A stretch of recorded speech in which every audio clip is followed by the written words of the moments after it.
order.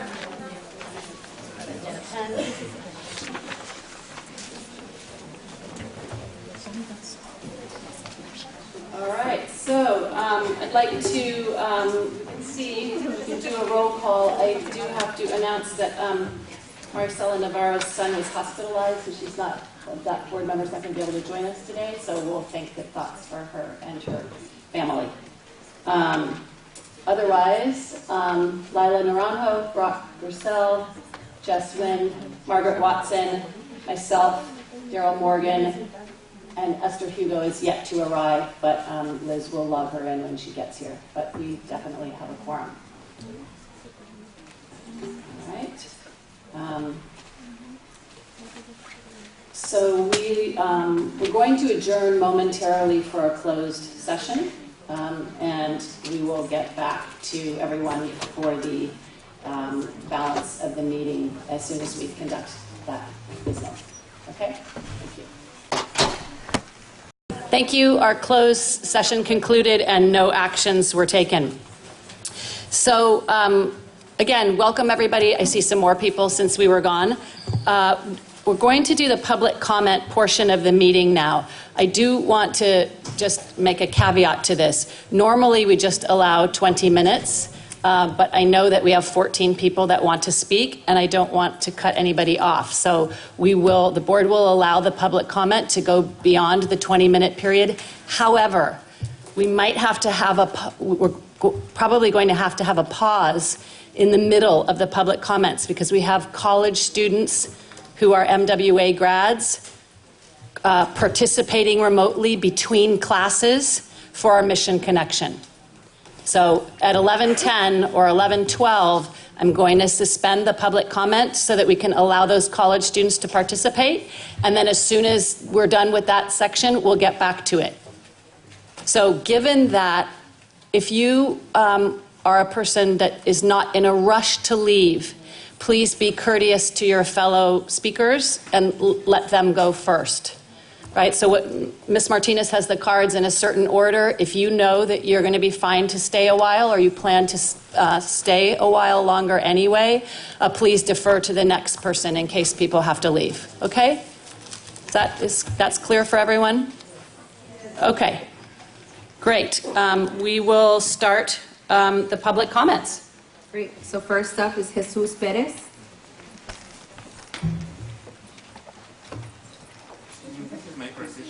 You have to come here, yes. Do you need translation? Yes, please. Okay, Ms. Garay, would you mind coming up here? Agarra 4 minutos con traducción y aquí va a estar el reloj, ¿ok? Y empieza cuando la señora Garay le da descanso para poder traducir.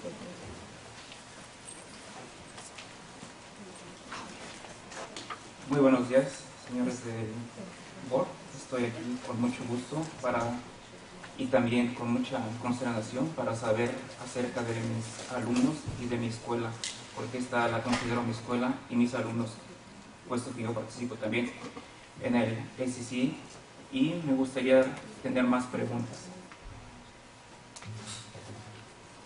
Good morning, board members. This is Mr. Jesus Perez, and he is happy to be here with all of you guys here, but also concerned for some of the areas that are worrisome to him. He considers Making Waves his school because his children attend this school, so to him, Making Waves is his school. Una de las preocupaciones que he tenido desde que mi niña entró a la escuela es nuestros maestros. Nuestros maestros, ha habido muchos que se han ido y estoy preocupado por ellos y por mis niños también, porque una razón que yo tengo es que los niños deben de crecer con sus maestros, y sus maestros están yendo, están cambiando constantemente de maestros. No es bueno, ellos no tienen un enlace, ellos pierden clase, pierden el ritmo. Esto es algo que a mí me ha sucedido también en mi propia persona, y esto no espero que siga dañando a mis niños, porque esto queremos que todo sea un enlace, tanto maestros como alumnos, seguir el mismo principio para seguir con el éxito escolar y académico.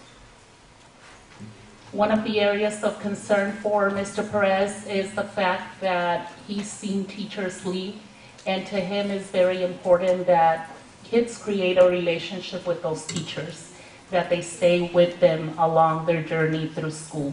So since his daughter came to this school, he has seen those changes happen multiple times, and he firmly believes that when there is something settled is when we bring that academic excellence and we assure that academic excellence to our children. Estoy también preocupado por el nivel académico de nuestra escuela. En la última reunión que tuve con el CC, traje un punto a la mesa y me gustaría también que se nos tomara en cuenta a los padres para decirnos en qué modo podemos apoyar a nuestros hijos y a nuestros maestros, porque todos es un conjunto que debemos apoyarnos unos a otros, no solo nuestros niños, no solo nuestros maestros, sino toda nuestra escuela. A ustedes los invito también a colaborar con nosotros como miembros de nuestra comunidad y del board, a que nos apoyen y por favor nos den todo su apoyo que tengan. Mr. Perez forms part of the SSC, and he brought up a point in the last meeting where he is worried about the academic level that MWA is at. So he invites all of you board members to form forces with him and with the members to collaborate to make this place a better place of learning for our kids. Muchas gracias, solo agradezco a todos por haberme escuchado. Thank you all for listening. All right. Next up is Cecilia Sotelo Norzagaray.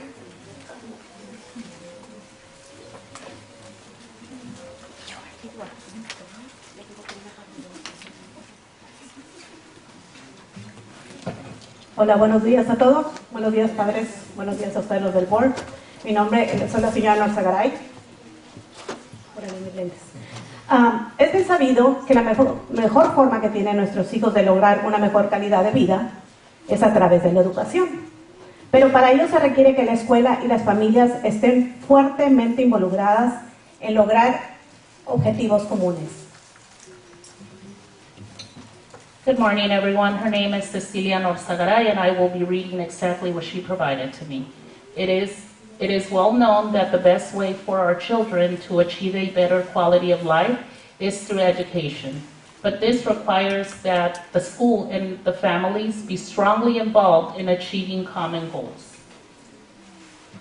Cuando estamos involucrados, se promueve el sentido de identidad, de pertenencia y compromiso, y se manifiesta de una manera positiva, obteniendo una mayor confianza, participación y comunicación entre todas las partes involucradas. When we are involved, the sense of identity, belonging, and commitment is promoted, and it manifests itself in a positive way to obtain greater trust, participation, and communication between all the parties involved. Desafortunadamente, esto no es nuestro caso.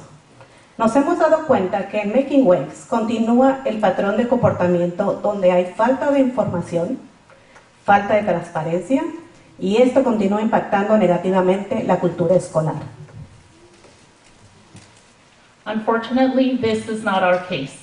We have realized that in Making Waves, the pattern of behavior continues where there is lack of information and lack of transparency. This continues to negatively impact the school culture.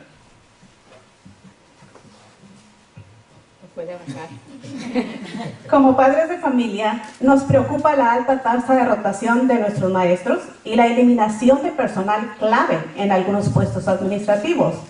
Nos preocupa también que en el próximo ciclo escolar no tengamos los suficientes maestros y decidan que más clases sean dadas en línea.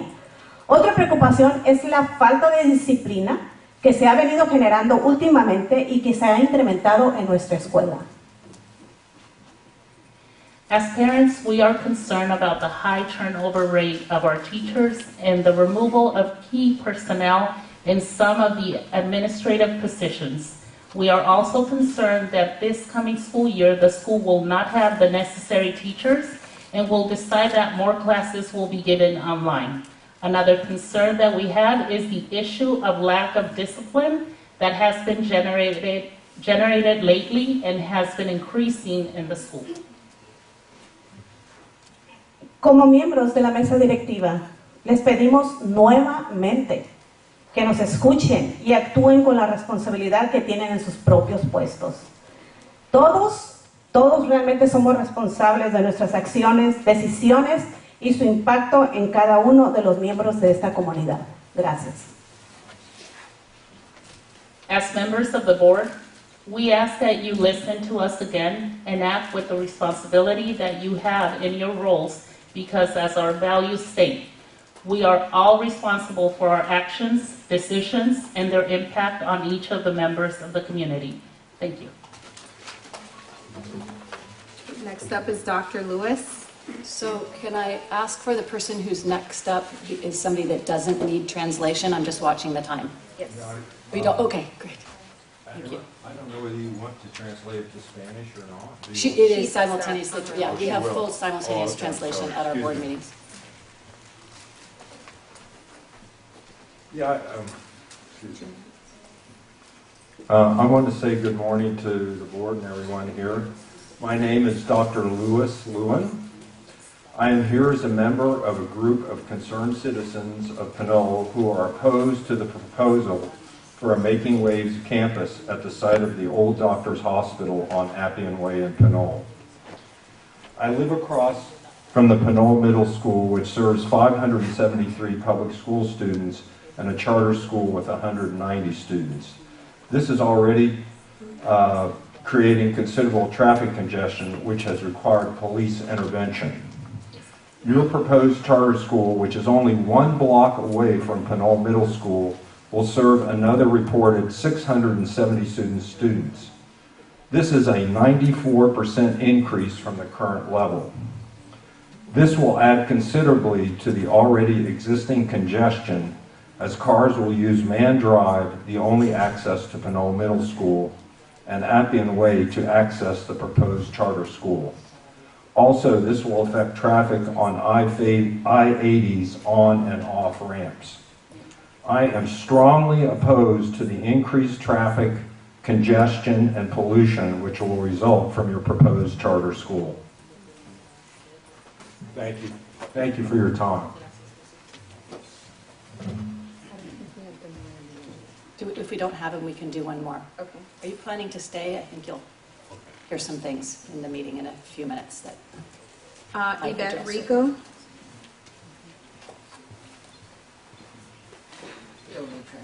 Okay, thank you.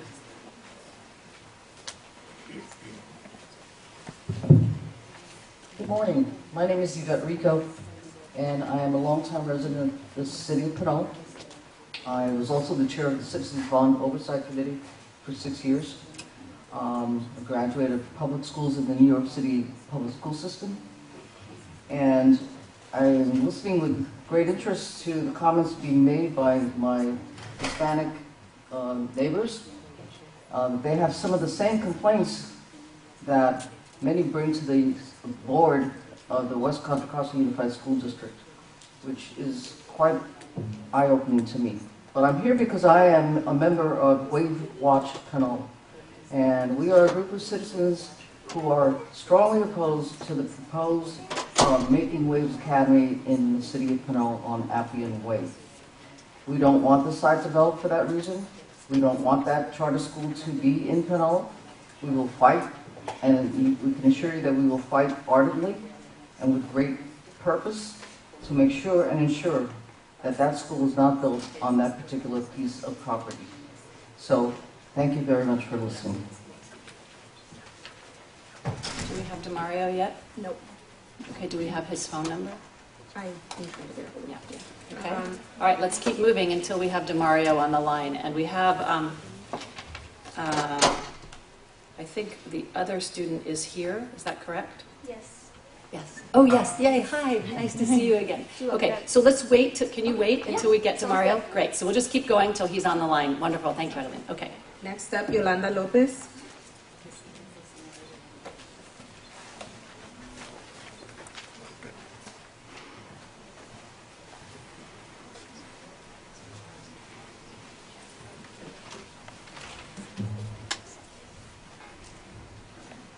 Buenos días. Bueno, esta era para la señora Navarro, pero no está, pero de todos modos. Señora Navarro, ¿recuerda cuando me acerqué para pedirle que le dé lo justo a mi hijo y usted me dijo que esta escuela no era para mi hijo y que lo metiera al Middle College? Good morning, everyone. This letter was to Ms. Navarro, but in her absence, she will read it to you guys. Ms. Navarro, remember when I came to you and I asked for fairness for my son, and you told me maybe this was not the school for my son, and that I should go ahead and enroll him at Middle College. Por si no saben, Middle College es del 9 al 12 y yo le dije que mi hijo estaba en el 7. Usted no sabe nada y no debería de estar aquí porque usted no aboga por los intereses de los niños, solamente está dándoles la razón a los directivos. In the event you don't know, Middle College only serves grades 9 through 12. And I told you specifically that my son was in the 7th grade. You do not know anything and you should not be here.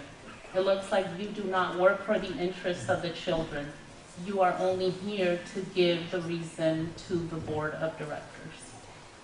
Una cosa sí les digo, nadie, pero nadie de ustedes puede decirnos que si no nos gusta lo que pasa en la escuela, pues sáquenlo.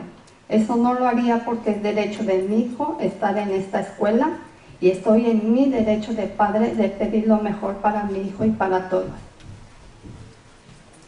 One thing I would like to reassure, no one, but no one of you guys could tell us that this is not the school for our kids.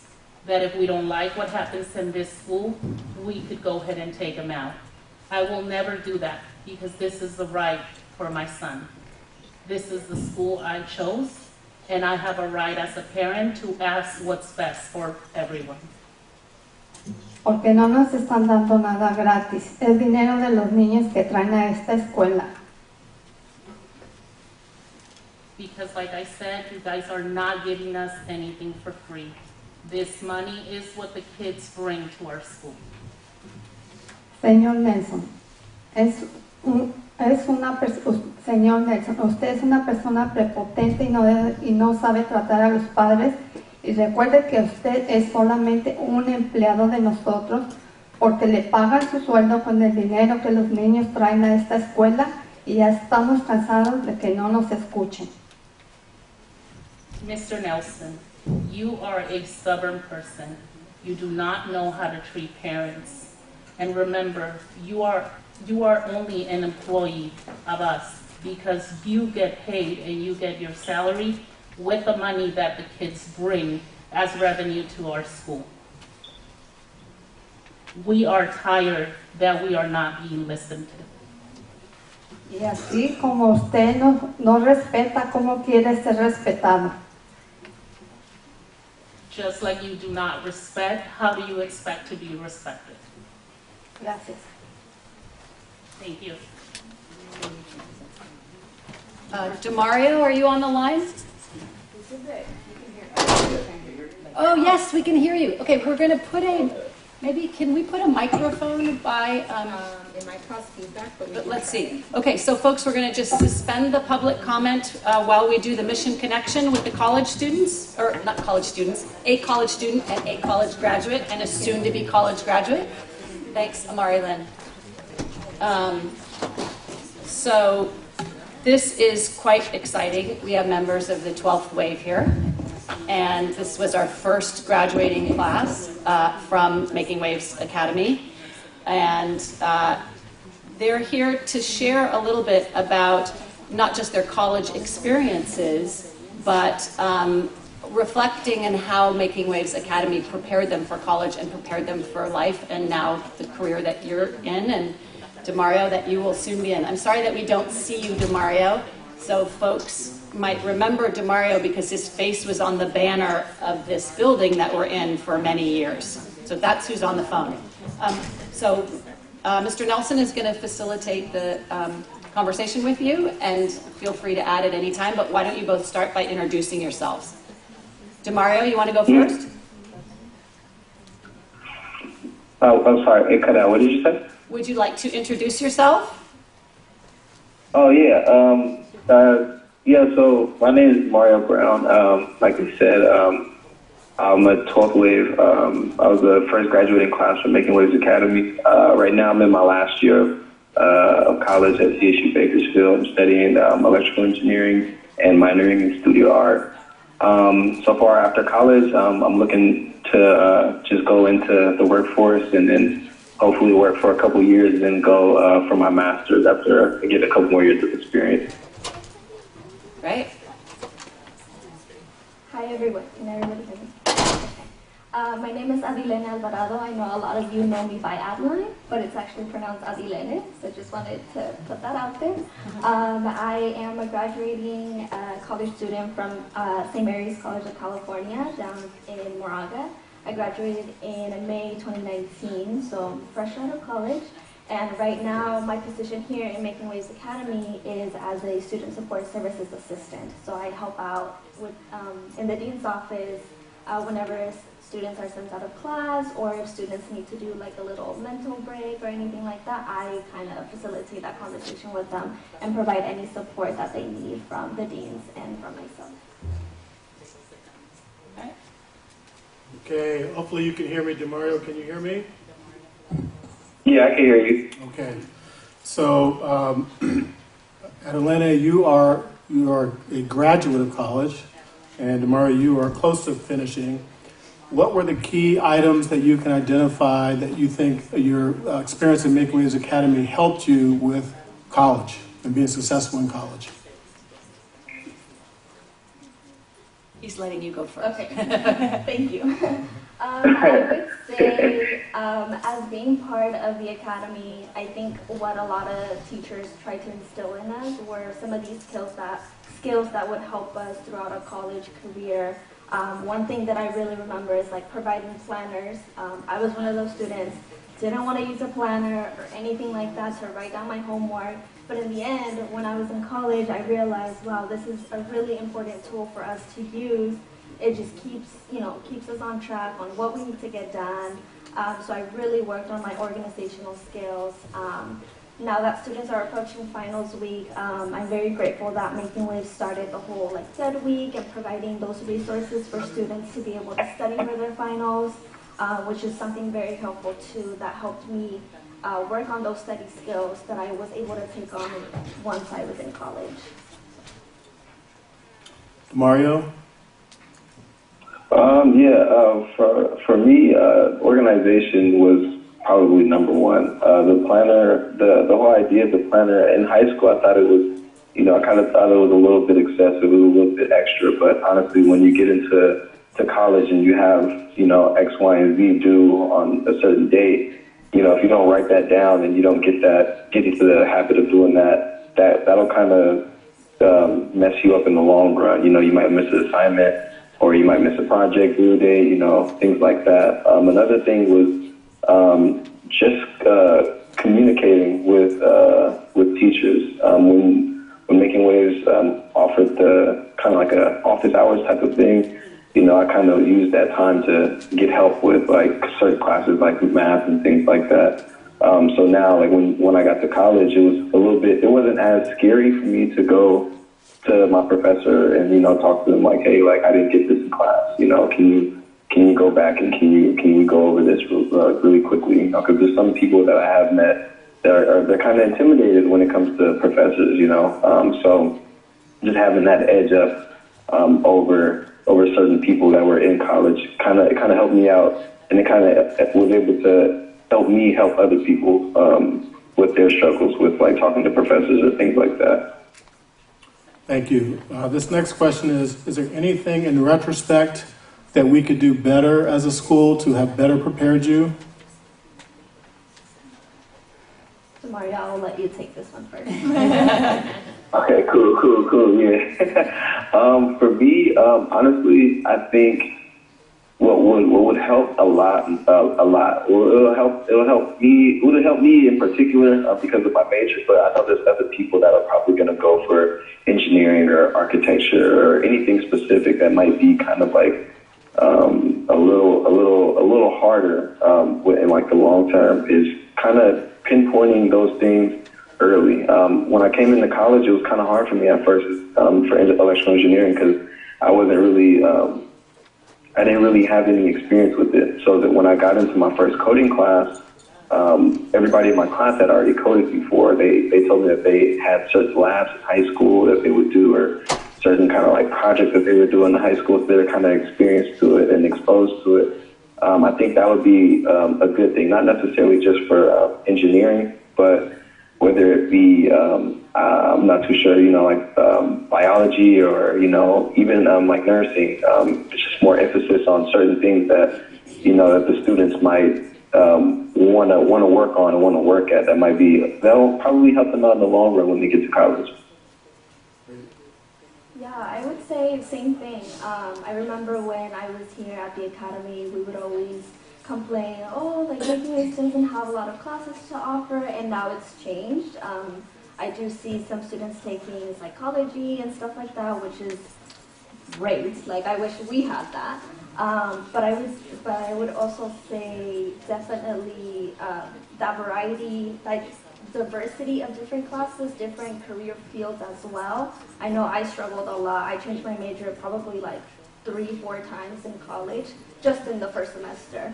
And I was just like, what is, because there was just so many things that you can, once you go to college, there's like anthropology, sociology, biochemistry, all these other things that are outside of like the traditional career paths. I know coming from a Latino family, my mom was like, I want you to be a doctor, I want you to be a lawyer. But it's like, there's more out there, So I think having that other perspective and that ability to really work on what are my interests and what's the best, the best career field for you related to those skills and strengths that you can offer.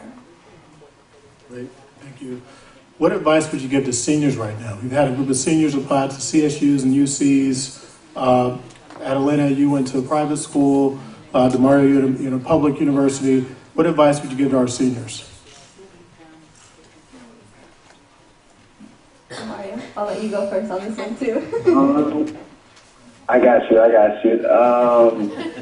I think for the seniors, I think my biggest advice to them when going into college, I would say, keep your eyes open. There's a lot of things that is gonna happen within the 4+ years that you're gonna be in college. There's gonna be a lot of ups and downs, and I think the biggest thing is to just stay positive through all of it. There's gonna be a lot of, there's gonna be some classes you might fail, but you can't really let those fails or like those kind of hard times like dictate what you're gonna do and what your outcome is gonna be. I think having like that positive mindset is probably key when it comes to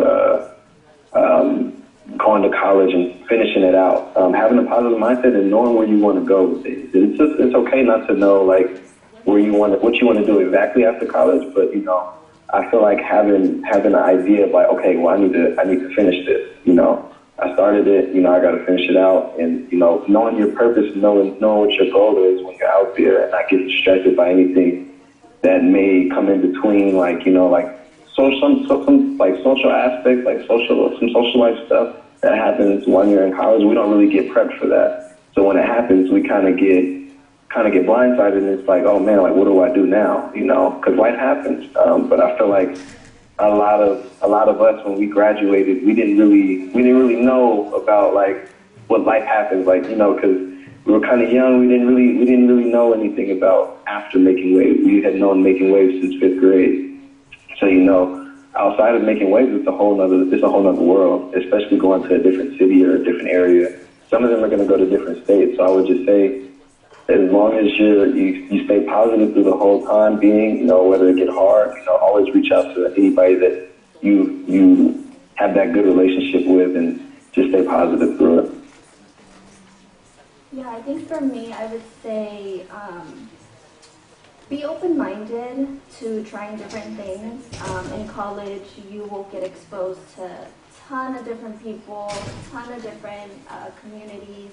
And it'll take a while for you to get adjusted to what your community is going to be like and what kind of people you want to associate yourself with, what your interests are.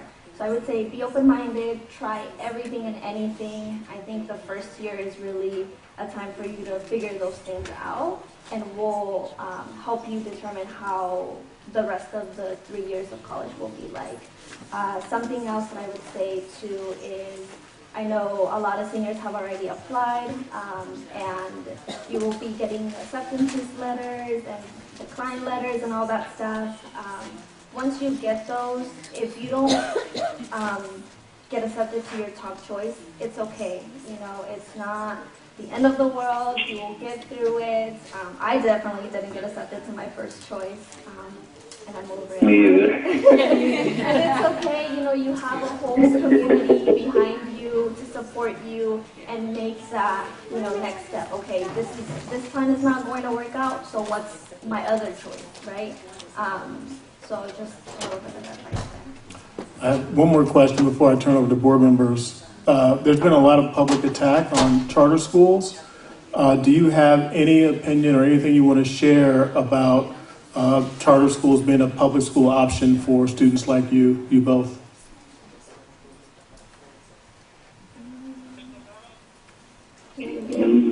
What was the end of the question? I'm sorry. Yeah, so there's been a lot of criticism about the existence of even having charter schools as a public school option.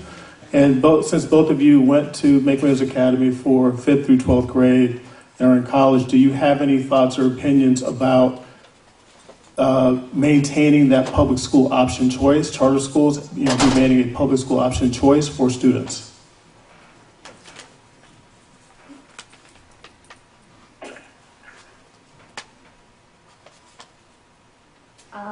I wouldn't really know how to answer that question, if I'm being honest.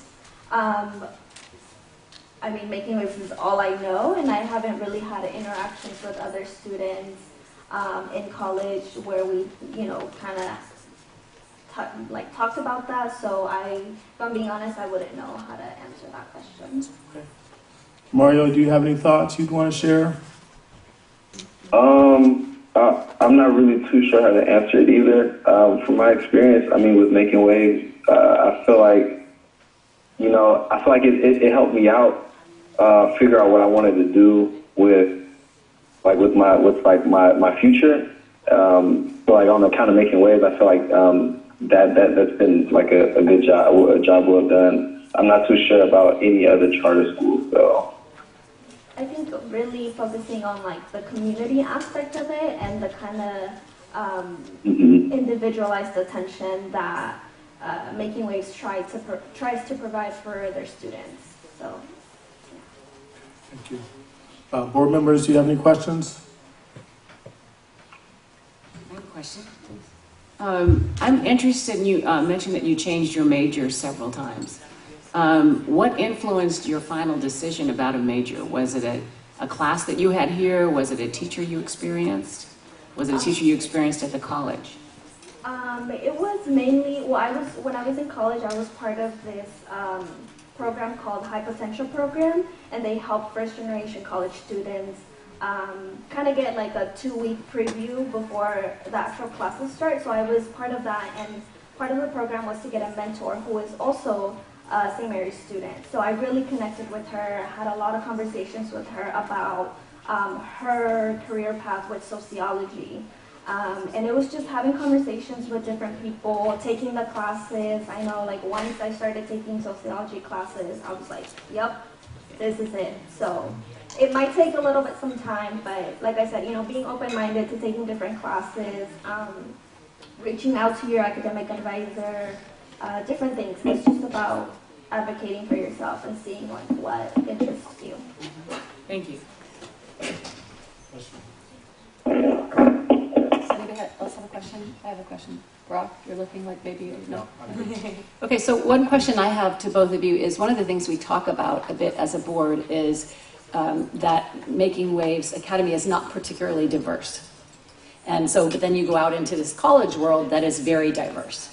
And are there experiences that you think we could have provided here that would have made what this world you're going into in college more comfortable, more accessible, more familiar?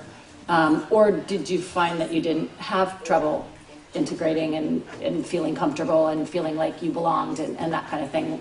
We talk a lot about that with Mr. Siapno, the director of the College and Career Center, to think about what kinds of experiences we could offer our students that really broaden their view beyond, Hilltop here in Richmond. Yeah. This is for you too, Demario, and she's going first, so you get to think. Okay, cool. I think one thing, as the first person in my family to go to college, I think that's a very unique experience. And as a person of color too, that's a very, very unique experience. And I'm not going to lie, it was hard. It was challenging, especially being surrounded by a lot of white people.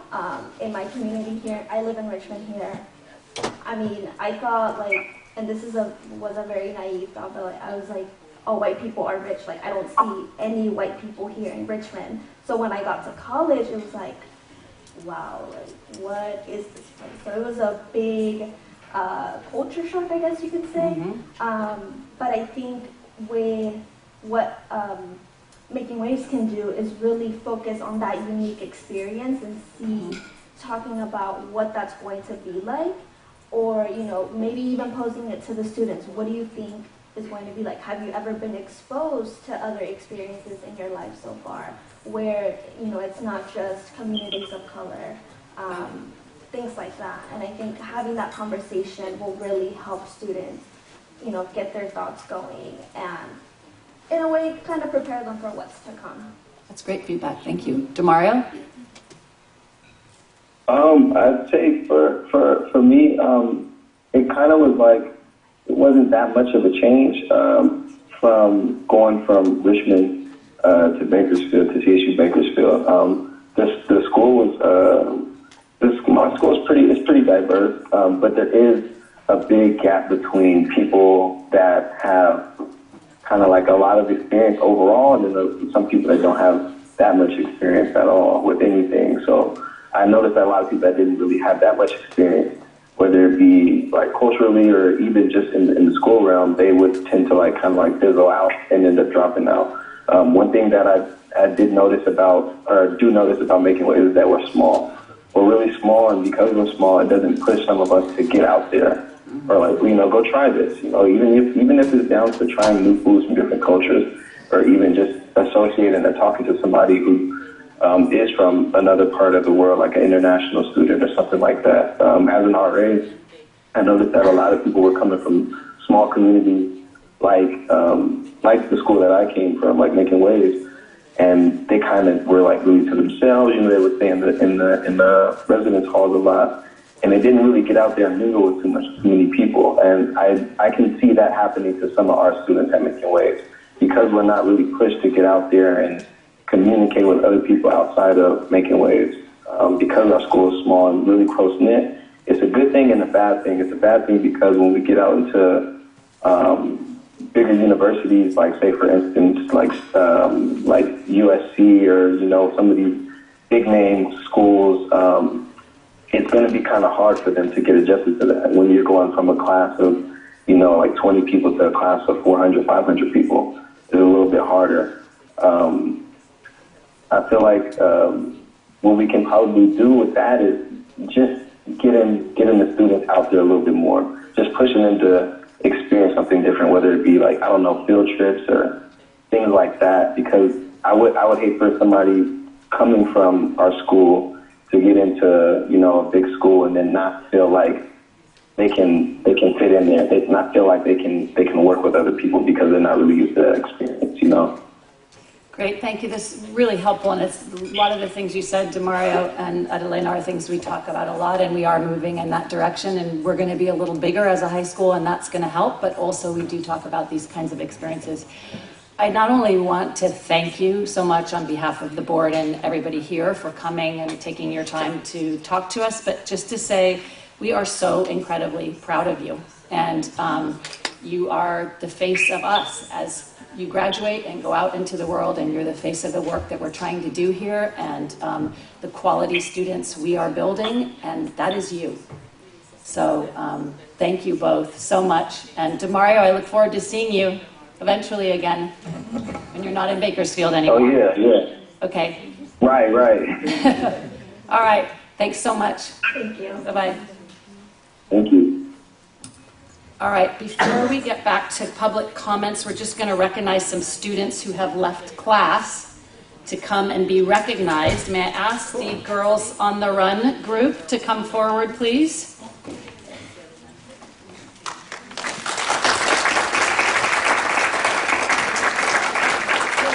Right over here, up here, please, so everybody can see you and we can capture this moment. Thank you so much. All right, so this group of young ladies has been training for months for a 5K run that happened on Sunday. So you completed it because you're all still here. You're not still out there, right? So is there anything anybody would like to say to tell us about the training? Was it hard? Was it easy? 5K? How was it? Well, it was a bit challenging, but I mean, we learned a lot over the past few weeks and months, you know?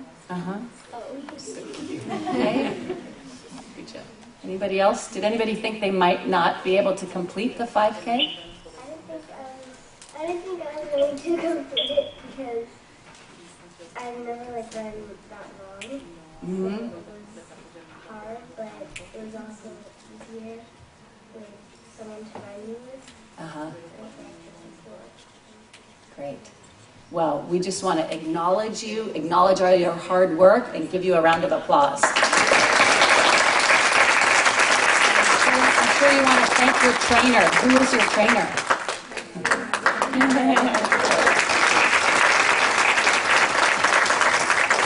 Thank you very much.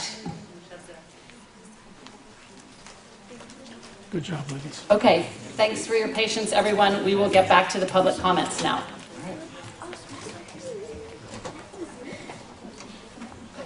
Yes, back to poker. I was telling Daryl the little one was my daughter.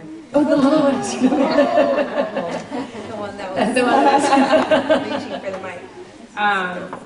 Next up we have Celia Zarza. Zarza. Okay. Necesita traducir. Espere que llegue la señora Garay. Tiene 4 minutos. Buenos días a todos. Yo voy a ser breve. Tengo un niño en 5º grado. Entré a esta escuela, me habían hablado muchísimo de que tenía muy buenos programas, muy buena educación. La primera junta que tuvimos aquí, estuve aquí y pues me di cuenta de que hay muchísimos problemas, que los cuales yo no había escuchado absolutamente. Todo era positivo, todo había sido positivo y pues entré aquí porque estoy interesada en una buena educación para mi hijo. Tengo un muchacho en la universidad, salió de una high school hace 2 años y su primer problema fue cálculo numérico porque no le dieron bastante énfasis en esta materia. Perdón. Good morning, everyone. Her name is Miss Sarsa, and she is the mother of a 5th grader here at Making Waves Middle School. She said her first experience with the school was good because it was word of mouth what brought her here. She had heard of the great school we are, the great classes we offer, the teachers, the programs. However, it wasn't until she attended a parent meeting where she learned of all the problems and challenges that there were happening here at the school. She says she has 2 kids, the 5th grade student, Irvin Sarsa, and she also has a college student that graduated from a public high school 2 years ago. And from her experience, her child in high school experienced a lack of emphasis in his class where he was struggling, which was calculus, because he wasn't being offered what he needed in the moment.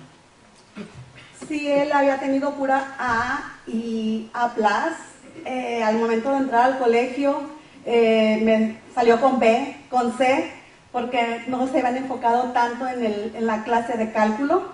Entonces, para mí eso es grave, ¿verdad? Porque necesitamos que nuestros hijos vayan bien, ¿cómo se dice? Bien preparados para esta clase, principalmente cuando es ingeniería, es en la que más énfasis se tienen que hacer. Mom noticed the struggles in her college student when being an A+ student. Once he started college, he became a B, a C student. So that's where she saw the need of our kids having the support they need when they need it. Sí, yo creo en la preparación de los maestros, que también necesitamos maestros jóvenes con nuestros hijos. Necesitamos darle la oportunidad a los maestros jóvenes, pero calificados, maestros que no estén jugando, que le pongan atención a sus alumnos, que pongan disciplina con los chicos, porque ellos están aprendiendo y es la etapa ahorita de aprendizaje, la middle school, y ellos necesitan fuerza de los maestros. Si los maestros los dejan que hagan lo que ellos deseen, no van a ser buenos estudiantes. Otro problema que he visto es el tráfico que se hace por esta calle. Los niños se atraviesan a mitad de la calle. Me tocó ver que no les importa que los carros estén pasando, los chamacos, ¿verdad? Los muchachos se atraviesan y hacen que se paren. El otro día vi un tráiler que se tuvo que parar. Ustedes saben que los trailers vienen con una velocidad y es difícil que hagan el stop. Entonces, esa es mi preocupación, que apoyen esta calle de aquí. Gracias, muy amable a todos.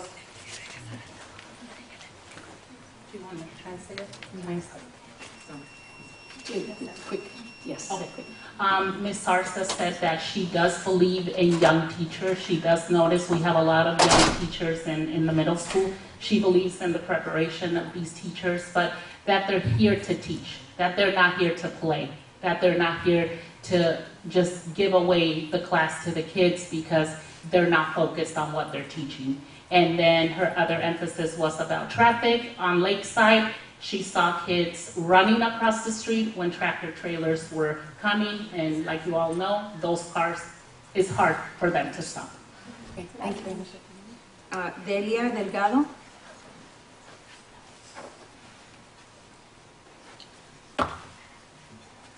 Muy buenos días, miembros del board. Mi nombre es Delia Delgado, mamá de 2 estudiantes de la academia. Algo que quiero mencionar es la razón por la cual yo comencé con mi hijo años atrás en esta academia. Lo que me atrajo a mí fue el envolvimiento de los maestros, estudiantes y padres, esa comunicación que había, y desafortunadamente, conforme hemos ido creciendo, he visto que todo eso se está perdiendo. Esta es una de las razones que me preocupa a mí en este momento. Ms. Delgado is a parent of the Academy. She's been a parent here for a while of 2 wave makers. One of the things that she remembers brought her to the Academy was the parent involvement piece, along with the students, along with the teachers, along with everyone that was committed in the community. And lately she says she doesn't see that a lot. So of course she is concerned, she is worried, and this is one of the reasons she comes before you all. Nuevamente, como la escuela está creciendo, mi preocupación es que tenemos una muy bonita escuela. Sin embargo, yo sentía que estábamos como más conectados todos como familia, porque yo considero la escuela una familia para todos nosotros. Conforme la escuela se está agrandando, la comunicación se está perdiendo.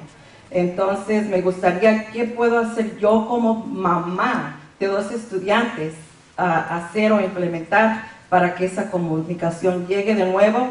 Me gustaría también dejarles saber que yo fui miembro del Student Side Council por 2 años y me gustó la experiencia. Sin embargo, al ver que no hay comunicación, es la razón por la cual yo me he ido retirando. Yo estoy por regresar y dar mis 400 horas que estaba dando al principio, pero que se nos tome en consideración a nosotros como papás nuevamente. Ms. Delgado believes that when we were a smaller school with less buildings, we were more connected. We were more close to each other. A lot more team building happened amongst the different stakeholders. She sees that the school is beautiful, the facilities are great, they're big, more space, but we are less connected. No communication happens a lot.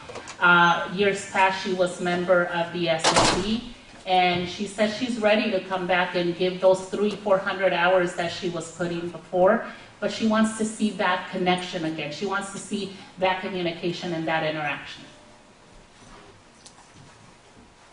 Solamente, como les digo, comunicación más que todo, donde se está perdiendo la comunicación. Un buen ejemplo, y esto es lo último que voy a decir, es la academia del sábado. Yo tengo el horario, pero el mensaje para la academia del sábado pasado me llegó a mí a las 7 de la noche el sábado. Entonces creo que de alguna manera la comunicación se está perdiendo, desde también de la manera que estamos contando en la tecnología. Gracias. Ms. Delgado would like to use an example of Saturday Academy communication this past Saturday. She knew there was Saturday Academy because she does have that schedule at home, but she received the automated message at 7 p.m. on Saturday, on that same Saturday. So like she said... It's already over? Okay. It was already over. That's fine. Thank you so much. Okay, thank you. Petronila Fernández.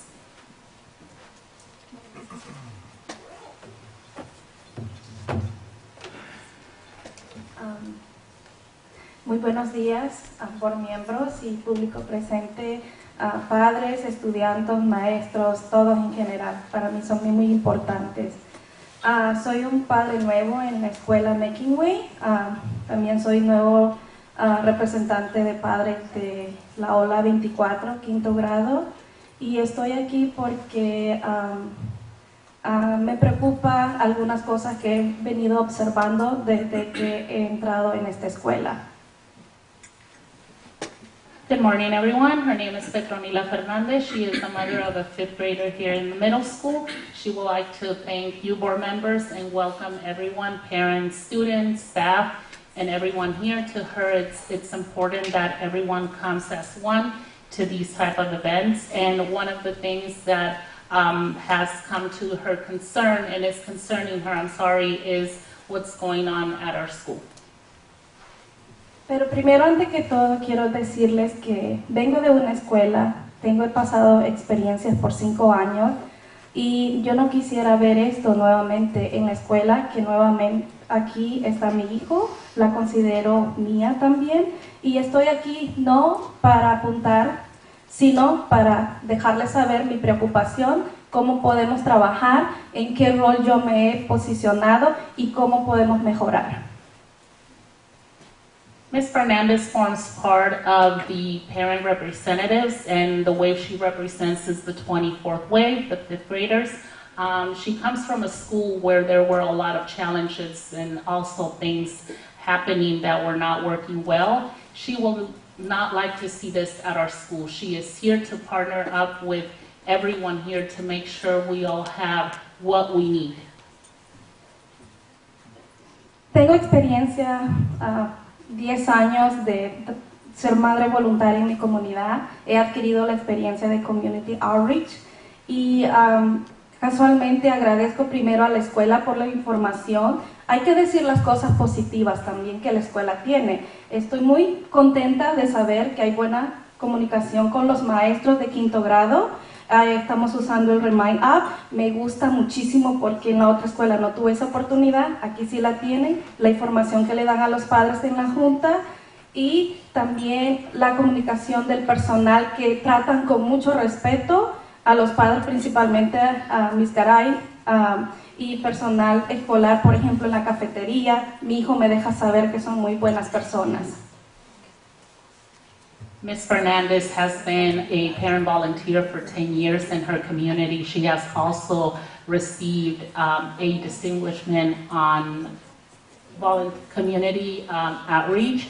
And she would like to also mention the good things that do happen here at the Academy. She wants to recognize the 5th grade team for using the Remind app, which works effectively. The communication amongst the parents and teachers is working. She also wants to recognize that the staff members are courteous to them, to her at least in her experience. She says she's received that from me, from the people that work as the cafeteria workers, and she says we have to recognize also those that are doing their job. He estado viniendo a muchas juntas porque primero me gusta educarme como padre y hacer mi voz valer, pero me estoy preocupando porque he escuchado la falta de maestro y yo no quisiera que esto vuelva a pasar. Los invito a todos los miembros del board que por favor abran una comunicación, nos dejen saber a nosotros los padres y también cómo mejorar. Highlights, quick. She just wants to say that she will continue to partner up, but she doesn't want to keep seeing problem after problem if she's going to be here investing her time. Thank you. Thank you very much. Just quickly, I want to invite you, please be an open meetings. We have to discuss as a community, as a parent, how can we better improve all together. Thank you. So what we're going to do right now is we have 2 public comment cards that are teachers that need to get back to their classroom. So if the public is okay with that, we're going to move them up to get them back into the classroom. So first up is Cheryl. Sorry, Ms. Chirlillo. I've never said your first name. Cheryl Chirlillo. You did good.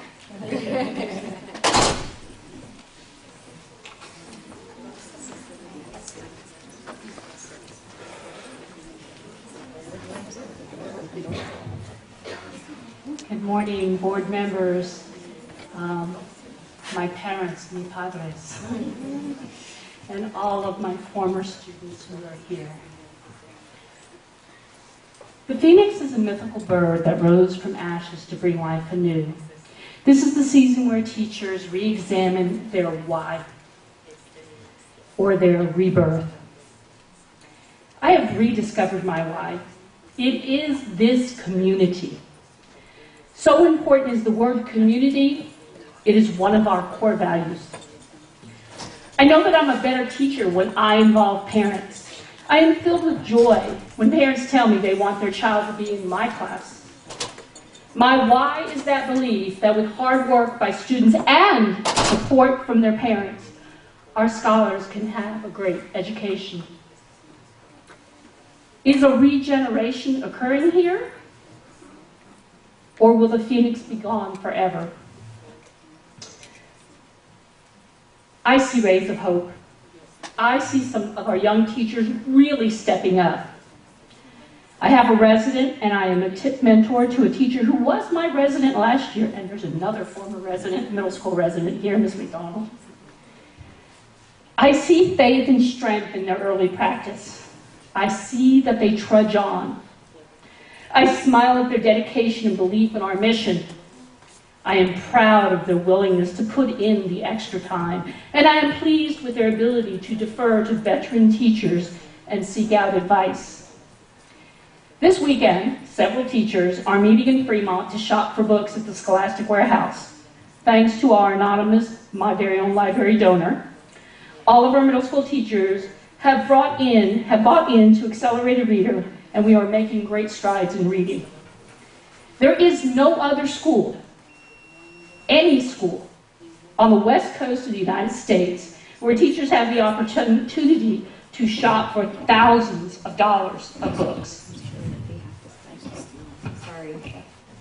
Another example of our phoenix that is rising is our upper school students who are under the tutelage of Ms. McDonald, and also see our 8th grade history teacher, Ms. Gil Garcia. Ms. Chirlillo, I'm sorry, we have to stop at the 2-minute mark. If you want to send us the writing, though, I can make sure that the full board gets it. I'm sorry, we have to do the... Sorry. It was beautifully, yeah.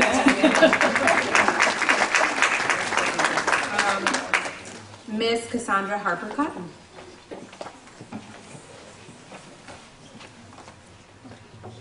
Good morning, Making Waves community. I'm Cassandra Harper Cotton. I joined the Making Waves organization in 2002, and I'm a founding teacher for Making Waves Academy. So I've had an opportunity to see the academy grow from the time that we were 100 fifth graders to what we are now.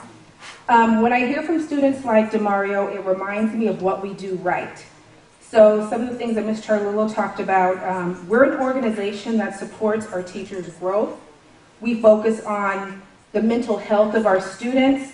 We have vibrant GATE literacy and sports programs. Our college and career center are second to none. I wish I had that sort of support when I was in high school.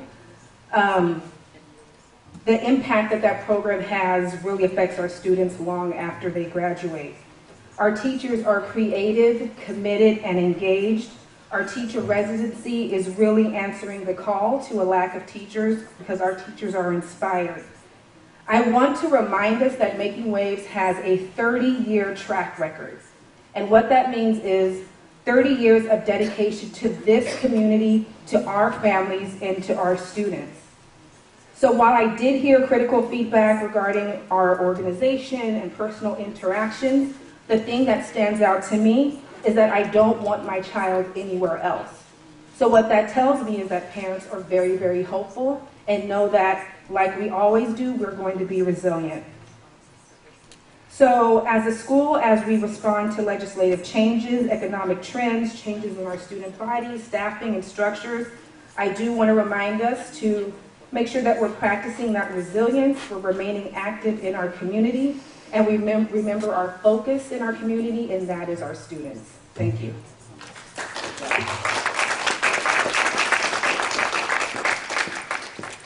Lizbeth Hernandez.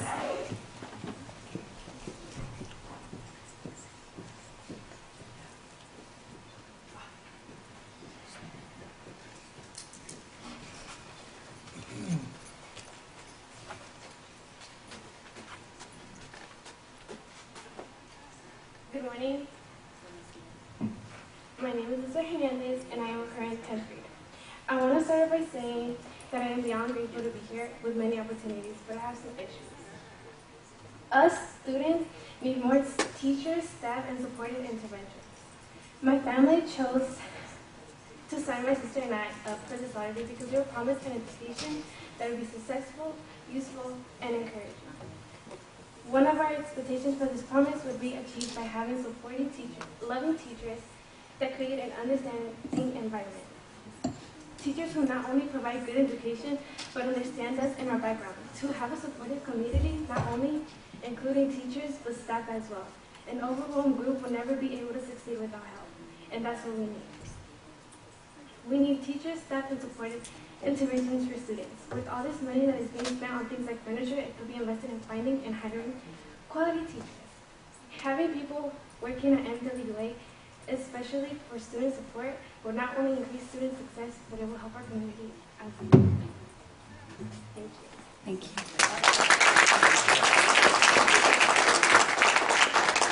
Miranda Morales.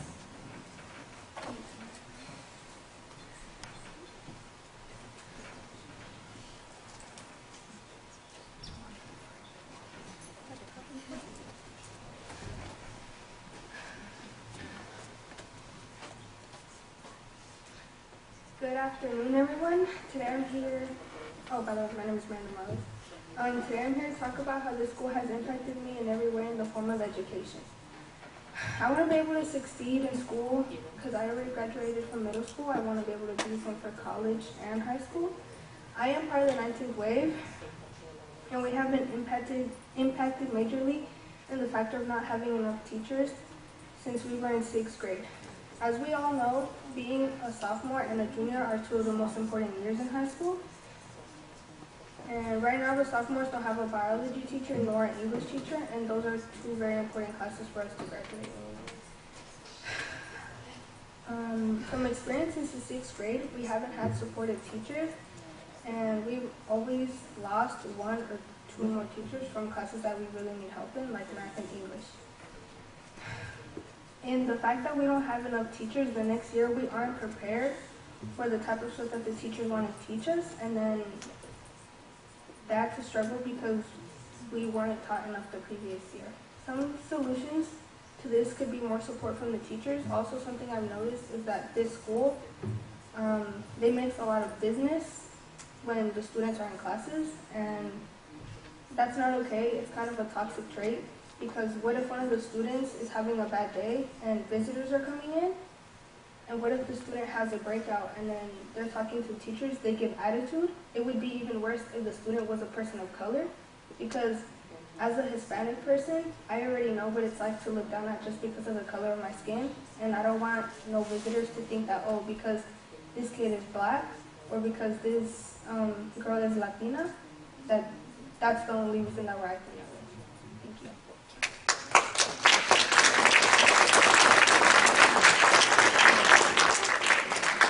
Maureen Toms.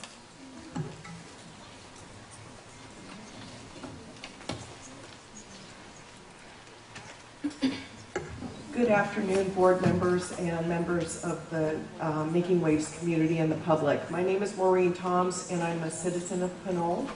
I have, during my children's education period, I have served on the Bond Oversight Board and also the Redistricting Committee for attendance areas. So in that exercise, we looked very carefully at attendance, numbers, and capacity at different schools.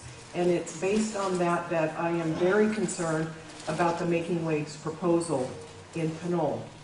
That proposal, and any proposal to expand charters in our communities where we don't need additional seats in the classroom, will have an impact on the other side of that.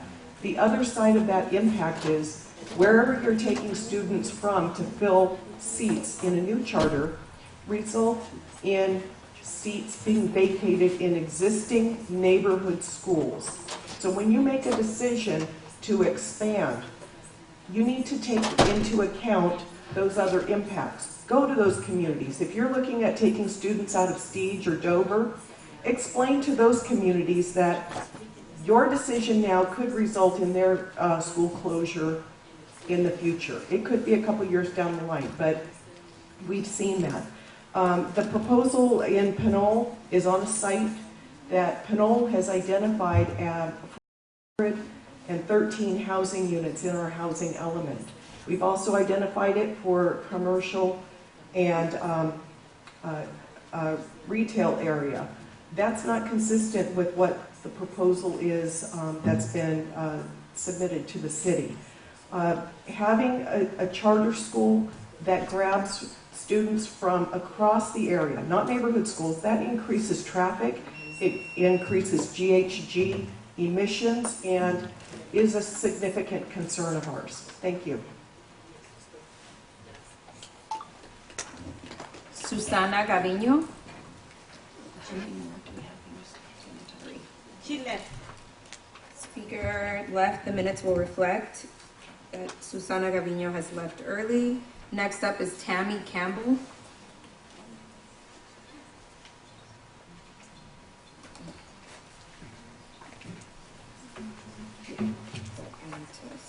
I don't know whether it's morning or afternoon yet, so good day. Board members, Making Waves, Academy, and the public. My name is Tammy Campbell, and I'm a Pinole resident.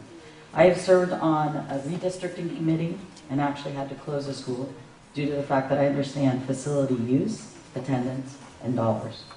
I've also served on site councils, PTAs. I understand the budget. I served on the budget committee for the school district. So I am part of Wave Watch Pinole, a group of concerned citizens that are opposing the Pinole site for Making Waves Charter School. And Maureen touched upon 113 housing units. We all understand there's a housing crisis in this Bay Area. So taking away 113 units, potential units, that's not good. Pinole also is in a dire crisis as a thriving city. We need more fire and police. That could be a revenue generating area. Pinole also, we all understand that charter schools, the regional schools, so traffic gas emissions. What community really wants to have further impact on that? Panola and the surrounding community currently has 4 feeder elementary schools, 1 charter elementary, 1 K-12 school, 1 K-8 school, 1 middle school, and 1 high school. Do I really think I need another school in my neighborhood? WCC USD will suffer the potential closure of neighborhood schools due to the loss of enrollment resulting from the opening of Making Waves. The district budget can only maintain so many schools. So as you open one, you have to close one. Trust me, I actually recommended the closure of one. Also, WCC USD has recently reported a $29 million negative impact to their budget by charter schools. So won't opening another charter school impact their budget further? Additionally, you should be aware that Wave Watch Panola has received the support of the Democratic Party of Contra Costa County in this opposition and is seeking other organizations to join our effort. I'm not talking about the merit of your school. We have to stop you. Well, I'm 2 not minutes. criticizing the merit of your school. Great, thank you. Angelica Ortega.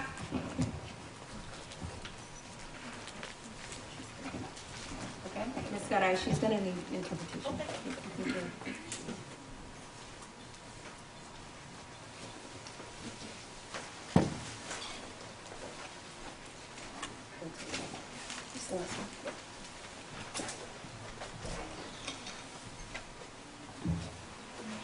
Si puede hablar y luego le damos un minuto a la señora. Buenos días. Yo quiero reconocer los programas que tiene esta escuela. Son buenos, siempre han sido buenos, pero no por eso debemos hacer a un lado y cegarnos a lo que está pasando ahorita, que es acerca de los sustitutos. El no tener sustitutos ha traído muchísimos problemas a los niños. Mi hija tiene 5 años con un sustituto al menos al año. Good morning, everyone. Thank you for having me here. And she is here to, yes, recognize the work that we are doing. There's a lot of good things that are happening at our school, but she will also like to bring light in how many substitutes we bring into our school on a daily basis. She does remember over the last 5 years, her daughter has had multiple substitutes along the way. Ha tenido clases en línea, sustitutos que no son estables, que no están a nivel, que pierden tareas y cada día es uno diferente. Tengo quejas y preguntas desde hace 5 años, pero nunca he tenido una respuesta. Her daughter not only has had substitutes along the way, she has also had multiple online classes, subs that are not consistent, that also lose classwork and homework. And along those 5 years, she's also had questions regarding her academics that have not been answered. En respuesta a esto, los alumnos están frustrados, con grados bajos, ahora hasta vandalismo, frustración, falta de respeto hacia los maestros. En específico, niños poniendo música antes de terminar la clase sin el permiso. La maestra no los dejaba salir y ellos se salieron porque era ilegal. Los niños le dijeron a la maestra y no hubo consecuencias. As a result, she believes that the students are frustrated, and through their frustration, they are seeing also lower grades. Students are not respecting other peers that do want to work in the classroom, and they do it by showing the lack of respect to the teacher, by turning on the music before the other students are done with classwork. In one incident, the students tried to leave the classroom and the teacher said they couldn't, and the students decided to leave because they told the teacher it was illegal for her to hold them in the class. Niños aventando papeles y plumas en el salón porque el maestro salió a reprender a otro alumno y deja sin supervisión al resto de la clase. Los sustitutos, ahora mi hija entrega las tareas, maestros no ponen grados. He mandado correos a la señora Méndez encargada de biología e inglés. No tengo respuesta por casi 3 semanas. Also, there was an incident where a student was disrespectful to a teacher. That teacher addressed that student outside the classroom. The other students were left alone. Other students became part of the situation, started throwing pens and pieces of paper to that teacher. And also would like to point out that she has reached out to Ms. Mendez regarding 2 main classes for her daughter, and up until now she has not received a response from her. Solo me gustaría agregar que Si es como algo muy rápido está bien, pero si es más me lo puede mandar a mí, yo se lo puedo compartir con ellos. Gracias. Thank you. Okay. Thanks, everyone, for showing the commitment to come and address us. So next we're going to move to the regular part of the report, the standing reports. Usually make comments at the outset. There are a lot of topics today, as you can see from the agenda, so I'll try to move through them pretty quickly. I first want to speak a little bit about the staff reductions that we had as a result of the foundation determining that we were not going, the foundation determining it was not going to build a facility for us in Pittsburgh, and us as a board at our last meeting deciding that we were going to suspend that charter. So, elimination of unfilled positions and layoffs had to occur to right-size the school and the central office, given those that cancellation. I just want to be clear that those who were let go were not terminated for cause. And though some positions have been eliminated, obviously there are activities related to some of those positions that remain critical for our success. And the right sizing also requires reorganizing certain functions to better fulfill our mission. So, I can't talk specifically about things in personnel-related matters, but just to be clear that we that we understand that there are functions, and just because positions are eliminated doesn't mean certain functions are going to go away. The CEO consulted with me prior to, during, and following the layoffs, so the board was aware. And the management team also engaged legal and insurance advisors prior to, during, and following the layoffs. Management was fair and with Finance Advisory Committee support as generous as possible with severance. And though the timing may seem unusual, it was determined in consultation with leadership that this timing best positioned any employees who were laid off to seek new employment elsewhere and have the longest runway possible to do that. It is standard practice and consistent with legal requirements that receipt of severance packages is contingent upon employees' execution of a separation agreement and a release. Just want to acknowledge on behalf of the board that it's painful when layoffs have to happen. And it's painful for people laid off, for people doing the layoffs, for the community as a whole. But as a board, we're very aware that we have to be responsible stewards of the public dollars that support the school and the significant amount of donated dollars that support the school. We as a board have to be good stewards of all of that on behalf of our students and the families that we serve. So just wanted to briefly talk about that. We had a very good curriculum review committee meeting, which you'll hear about when Esther gives the presentation later on, but I do want to be clear that both Alton and I brought forward some of the parent concerns to the curriculum committee meeting that we had heard. I'm going to talk about those listening sessions in a minute, but we talked about the coding piece that DeMario also brought up. We talked about exposure to different career pathways that Adelena brought up. So parents were very sort of on top of what these sort of desires are not just limited to a certain group, and we understand that, and we're trying to find pathways within the budget to accomplish these things. And also talked about the summer offerings, broadening summer offerings, and having more information available for students about additional opportunities that might be available to them outside of school. So we did bring all that forward.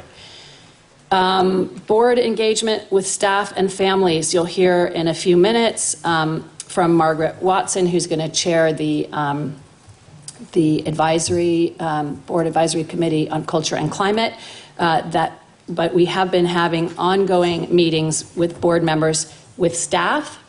We met with the middle school staff earlier in the fall, and with the upper school staff earlier in the fall, and middle school staff the other week.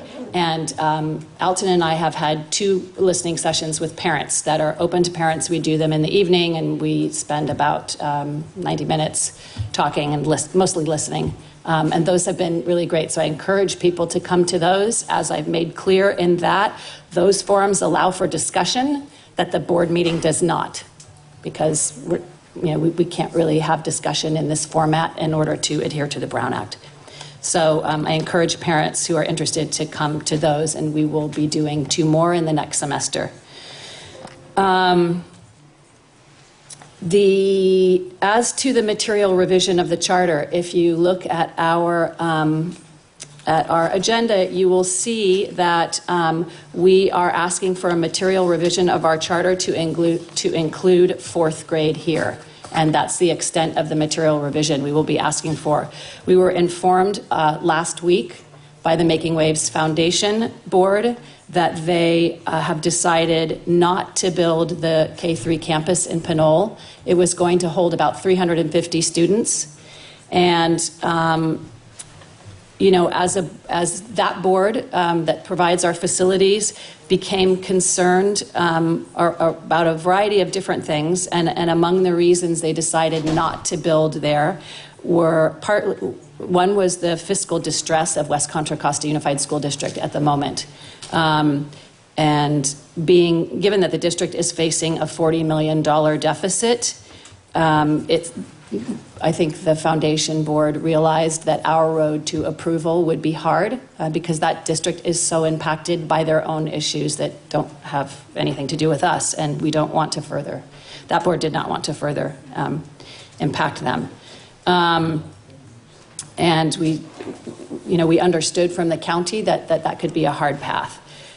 Second, the amount of construction costs continue to rise, and I think the foundation became concerned about rising construction costs when it has a really deep commitment to support the work of the school and the college program for our students for as long as there is a need. And we see by the extraordinary number of lottery applicants we have every year that there is a deep need for quality education in West County. So, and the other is just the amount of sort of energy and goodwill and political capital it would have required from our families, from our staff, in order to get this approved. We would have been asking people to make a very heavy lift when we are already stretched to capacity at the moment because of some of the challenges we have hiring in this economic environment.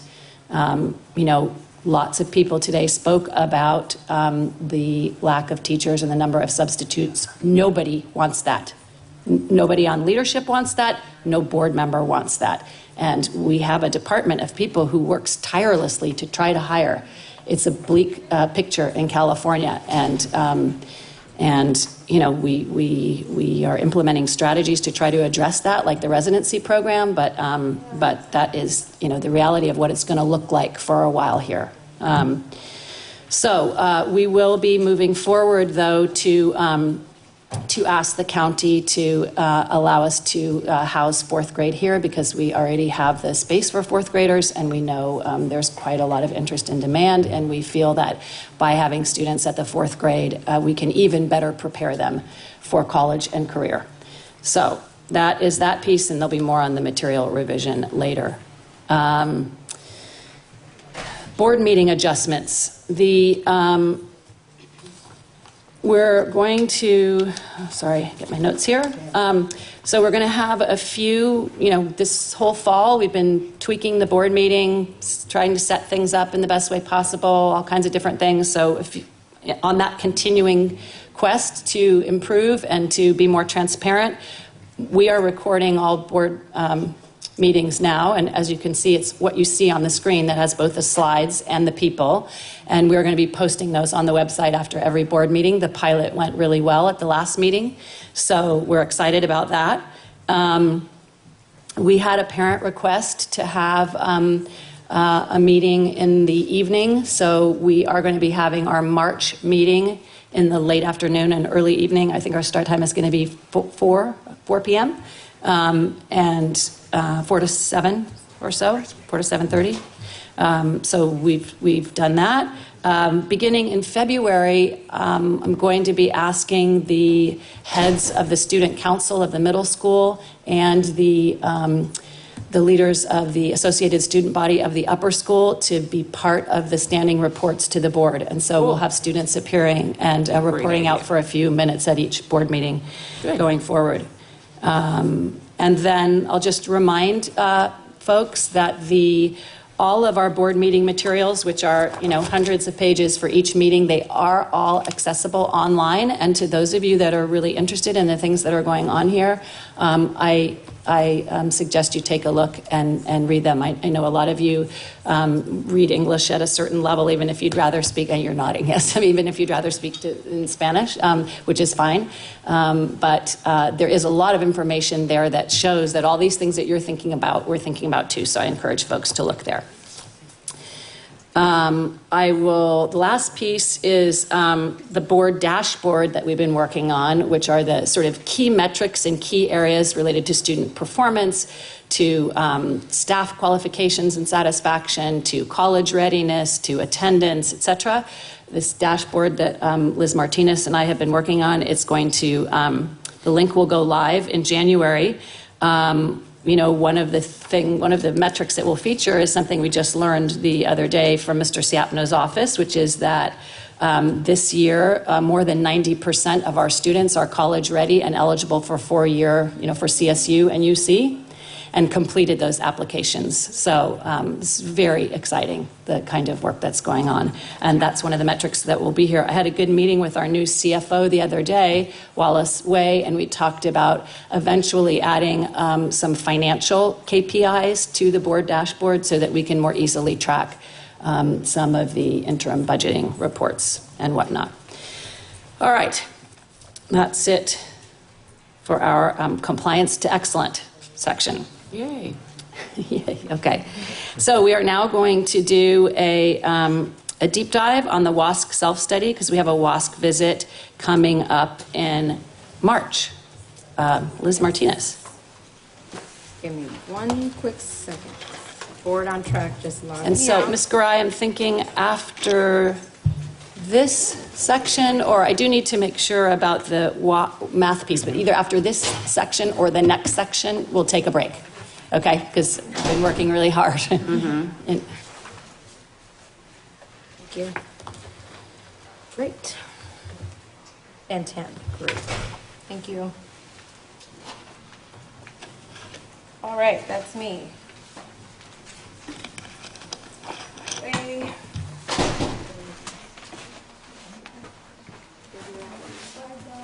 we are. Hello, good afternoon. How are you all doing? I'm going to give you a very quick, I don't know why the animation follows me everywhere on these slides. I don't put it in there myself. So I know that we have, a couple of board members that are new to either Making Waves Academy or just K-12 in general, so I thought it would be useful to give you a quick sense of what is the self-study. By show of hands, how many of you are familiar with what WASC is and why we are undergoing this process? I saw. So WASC is the organization that provides our accreditation to be able to grant degrees to students so that they are able to go on to college. We are in the middle of our final year under our last accreditation and getting ramped up for our visit, which will happen in March of 2020, where they will hopefully review all of our materials and accredit us yet again to continue educating students here in Richmond. Part of that process is that we have to essentially evaluate ourselves. How are our students doing, and to what extent do we know that to be true? And we do that through this amazing report that's about, I don't know, what do you say, Esther? You read the whole thing. It's How a many pages? phone book. It's huge. Yeah. So huge. There's It's not 5 exactly chapters. a page turner. But Yeah. There's 5 chapters. Chapter 3 is probably on its own about 110 pages. So it's pretty lengthy. And it's really to review these things that I won't, read off one by one. The slides are available on Board on Track. But it's really like, who are we, right? We've undergone this massive reflection process.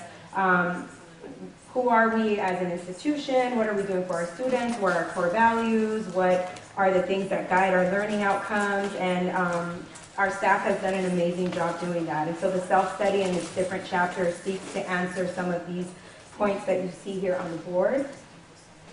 Not the board, the PowerPoint. But I also thought I'd give you an update on where the where WASC is right now. So the self-study was initially intended to come to you all in December.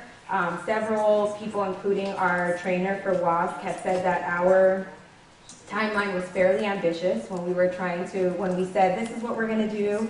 He said, look, be mindful, it's ambitious, this is a ton of work, a ton of writing, a ton of review. We came to find that his, I believe, 30 plus years of experience were right. So we did reach out to him to let him know that we were gonna need a little bit more time to make sure we were doing this in the best way and to allow for our stakeholders, including our students who I see here today, to participate in that process. So we will bring back the self-study to you, or we will bring the self-study to you at the February 6th board meeting.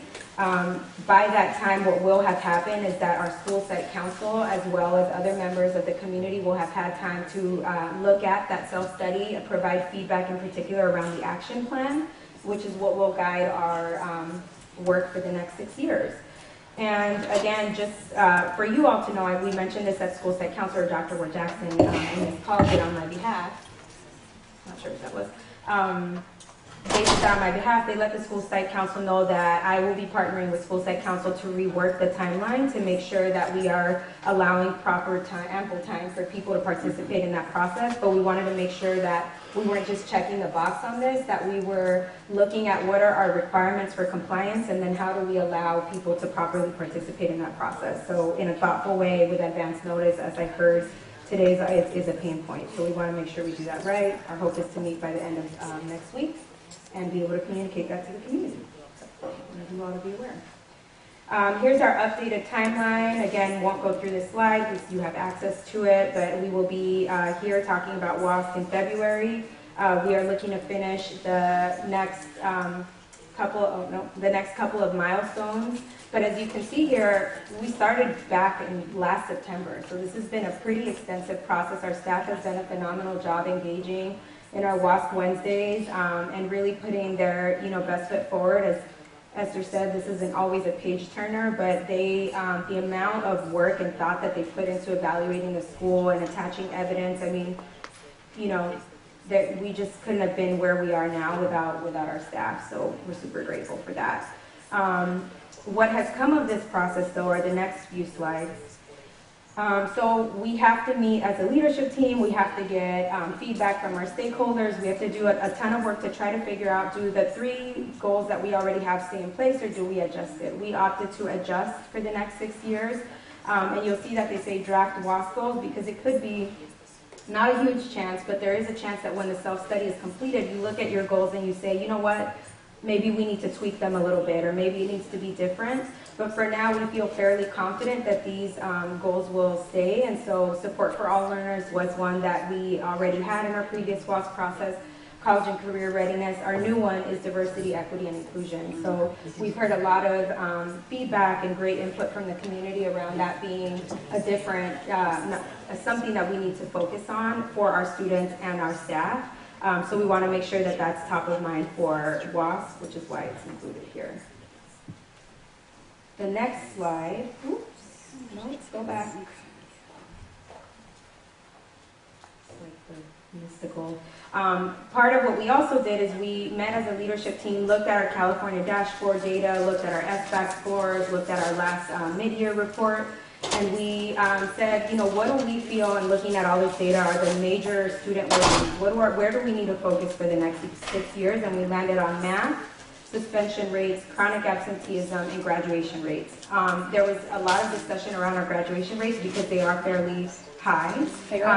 They're extremely high, but practically 100%. Yes, and we wanted to dig further into some of our subgroups that, you know, we know when you look at them individually, maybe the percentages aren't as high, or they're having to stay on longer to finish. And we also want to look at, in specific, like our 4-year graduation rate versus our 5-year graduation rate for some of our students. So we just feel that strongly, and our community has been able to see these, that this is where we need to focus for the next few years. Well, and isn't it also true that it's fine to have something that isn't a challenge, but that is a strength that you identify because you want to maintain it as a strength, right? Correct. So I think that was the thinking. Correct, there too. and part of what the state is doing now is that even if you have the rates that we have and we maintain, that could still be a reason why we actually moved down on the California dashboard in the upcoming year, because we quote unquote maintain. So it doesn't necessarily take into account that you maintain, even if it was 98%. If you maintained, it kind of takes points away from you, which is fairly interesting, but I won't question the CDE. I'm not, I don't work there, but yeah, so that's why that's on there as well. We also, our trainer also told us, look at what you do really well and ask questions around that. So these are the strengths that have been identified, that for the most part we are a safe environment, that there's a focus on college readiness and graduation as an anchor, that we have data-informed systems and practices, and that we are being responsive to changing needs. I think that, you know, today's meeting has been a great example of how you're seeing our community experience change in many different ways and in many different areas. And I think, you know, for me, having to go through the WASP process and looking at it as a whole, I see the tensions there even in the writing, but I also see people wrestling with it in a way that I think is healthy, and it's not always happy, but it's healthy, right? And so, yeah, I look forward to seeing what comes out in chapter 4 and 5 once those are written around our strengths. Lastly, our student learner outcomes. So this is essentially the guiding post for what we want our students. We want them, when they leave us, we know that they have these 3 buckets. We're calling them the 3 C's. That we know they have these skill sets. So college ready rigor, critical consciousness, and collaboration. I think the conversation with Demario and Adilene was apropos to this, right? Yeah. That we want them to be able to be great adults, right? Like I tell people that all the time, it's great that there are students and their kids here, but they're gonna leave us and they need to be great adults. And so how do we teach them not just how to do math and how to do science, and how do we teach them skills in between those subjects that are also just making them prepared to be in the world?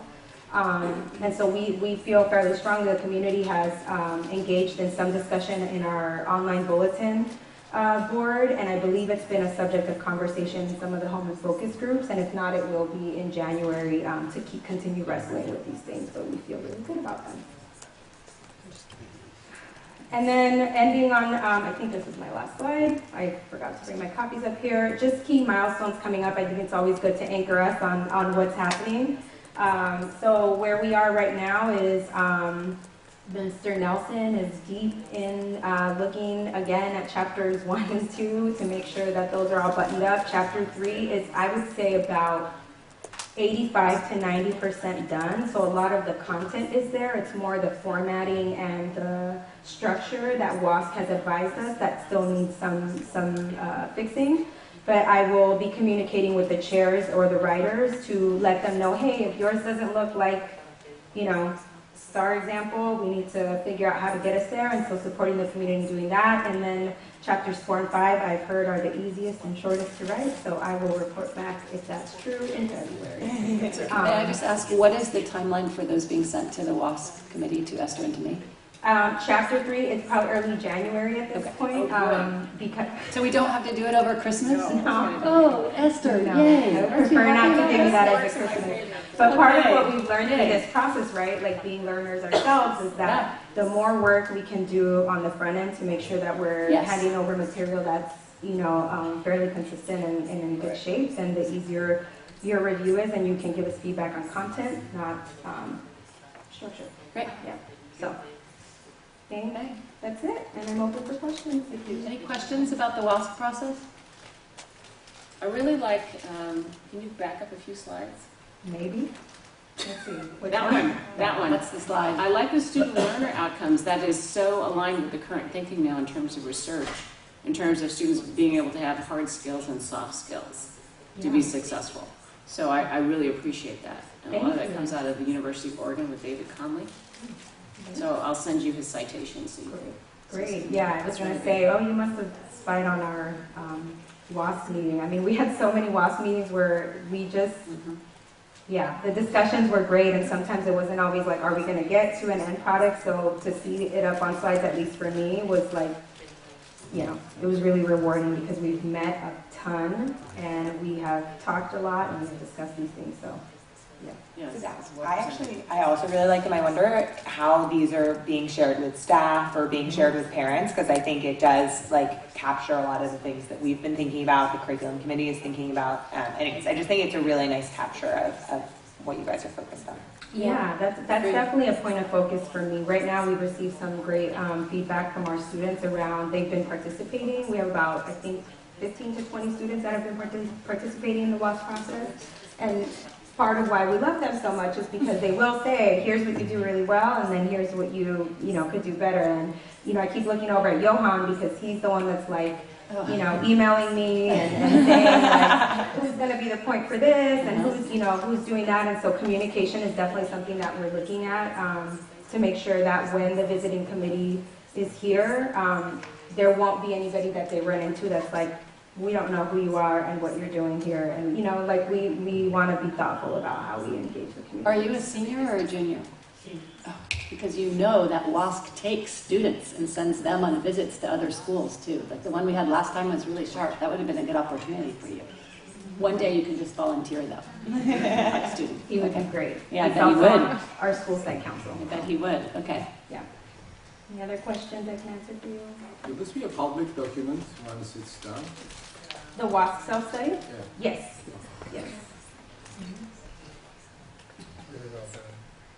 Yeah, what I appreciate about it, those of you that know me know that the other part of my life is in a traditional public school system in San Rafael, and we're better now in doing it there, but there were years in the 90s and early 2000s where the WASC visit was just sort of, you just check it off. It wasn't done with so much deep authenticity as we do it here and as folks are doing it now. And I think a lot of charter schools have led on that and really looking at it as a way to be very self-reflective and to think about how to improve.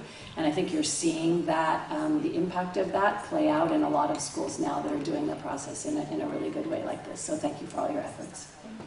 Thank you. Thank you to the staff.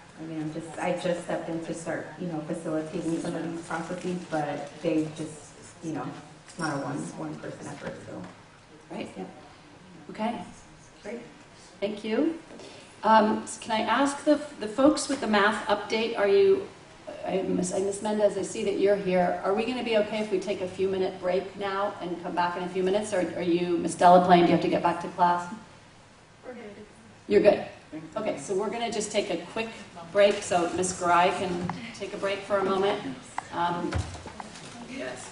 And we will return. As we know, because we've talked about it so often, we have like many schools in the state and the nation, in fact, we have a persistent challenge with math achievement.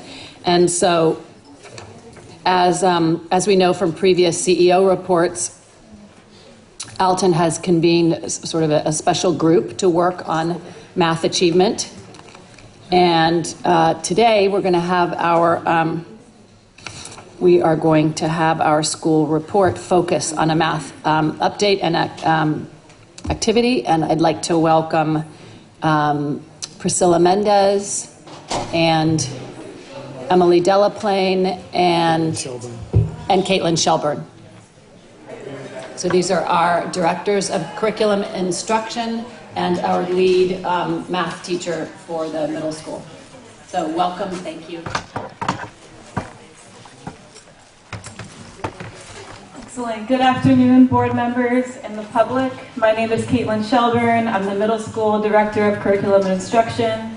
I stand here with my upper school counterpart, Priscilla Mendez, and Ms. Delaplane, our middle school math lead teacher, our 7th grade teacher, and our middle school founding faculty member. Today we are excited to share a simulated math data talk and semester 1 math update.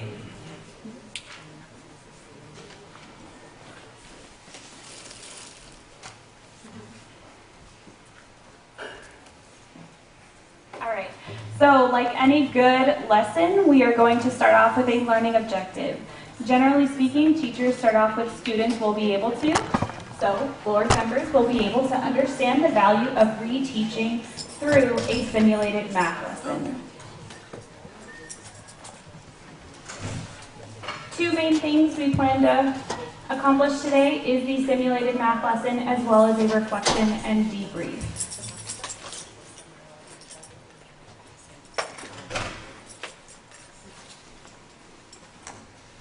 Hi, so this is sort of a simulation of a data talk we would do in a content meeting after giving a benchmark, for example, our ANET, or just in general. It can be after an exit, it can be after a quiz, any kind of data that you get. This is sort of just to model what we do as a math team. So what you have in front of you is an example 7th grade problem.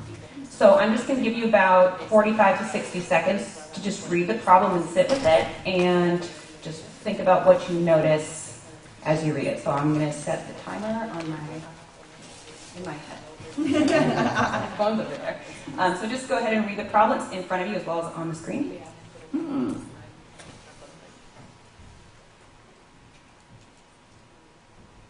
we work together? Not yet.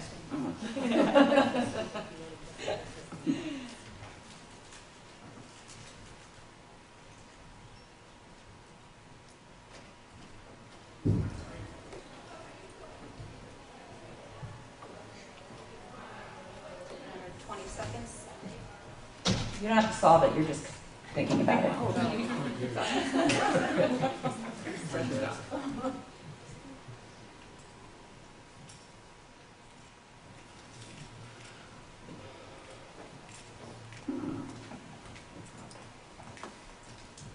Okay, so you've had a time to sit with the problem yourself and just think about it. So now, with your neighbor, we gave you a couple guiding questions to think about, but it can also be an organic conversation, just like we would do in our math team meetings. But basically, what I'd like you to share with your partner is, what did you notice in terms of what skills or knowledge that students will need to answer this correctly? Is there any vocabulary that you notice that students will need to understand? Are there any misconceptions you would anticipate? And is there anything else that you noticed about the problem? So I'm going to give you about 2 minutes to talk with your partner. And about halfway through, I'll tell you to switch. If someone keeps talking, we're going to switch it up. But it also can be an organic back and forth. So take 2 minutes to discuss these questions about the problem. Go ahead. You guys can do it too. I don't know. All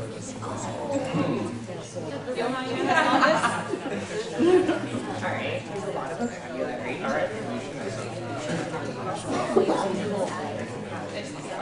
My students would circle. They'd be like, it's a multiple choice question. That's what I thought. Yeah. I was like, where's the correct answer? So maybe we should sit on. So I had to go back and look at it. All right. So I think that's one thing we think totally about is math. Yeah. Let me get out of everybody's way. Sorry.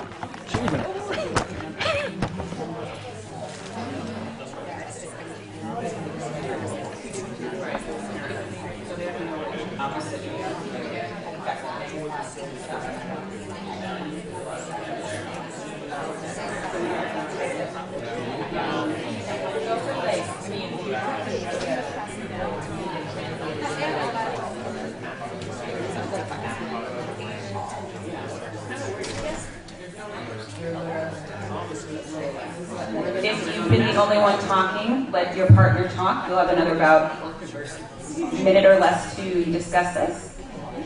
Okay.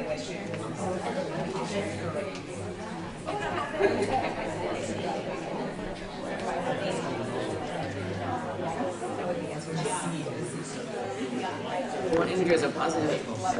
Well, if they did that, then the answer could be 0, right?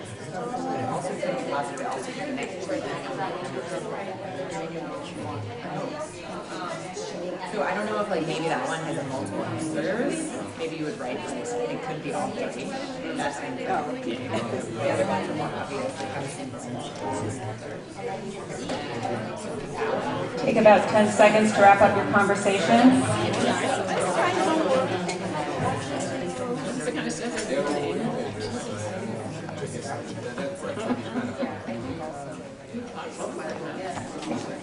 Okay, sorry to cut you all off. We are doing a truncated version of how this would go. But I'd like to just open up for just a couple thoughts if anyone's willing to share. Is there anything you noticed in response to these questions or just your general thoughts about this problem, about what students will have to be able to do to be prepared for it? Margaret, the former math teacher on the board, is going to answer on our behalf. You do not have to answer the problem. Just Okay, I have a sense of what I think might happen or what misconceptions 7th grade students might have, which is partially the like it kind of looks like a multiple choice question. Like my students would have just circled one, which is not what the question is asking you to do. So that's one challenge. And then, absolutely. There's literally there are no numbers, right? It's all words, and so I think it requires them to translate it into equations, and so that's, a skill that is very new in Common Core and requires a lot of critical thinking versus just calculating. Thank you for that. Anyone else have any thoughts they'd like to share? One or two more people? Yes. Would you mind going back to the problem? Not at all. Where do I point this? So one of the things that I've noticed is that the problem on here is different than the problem on there. How is it different?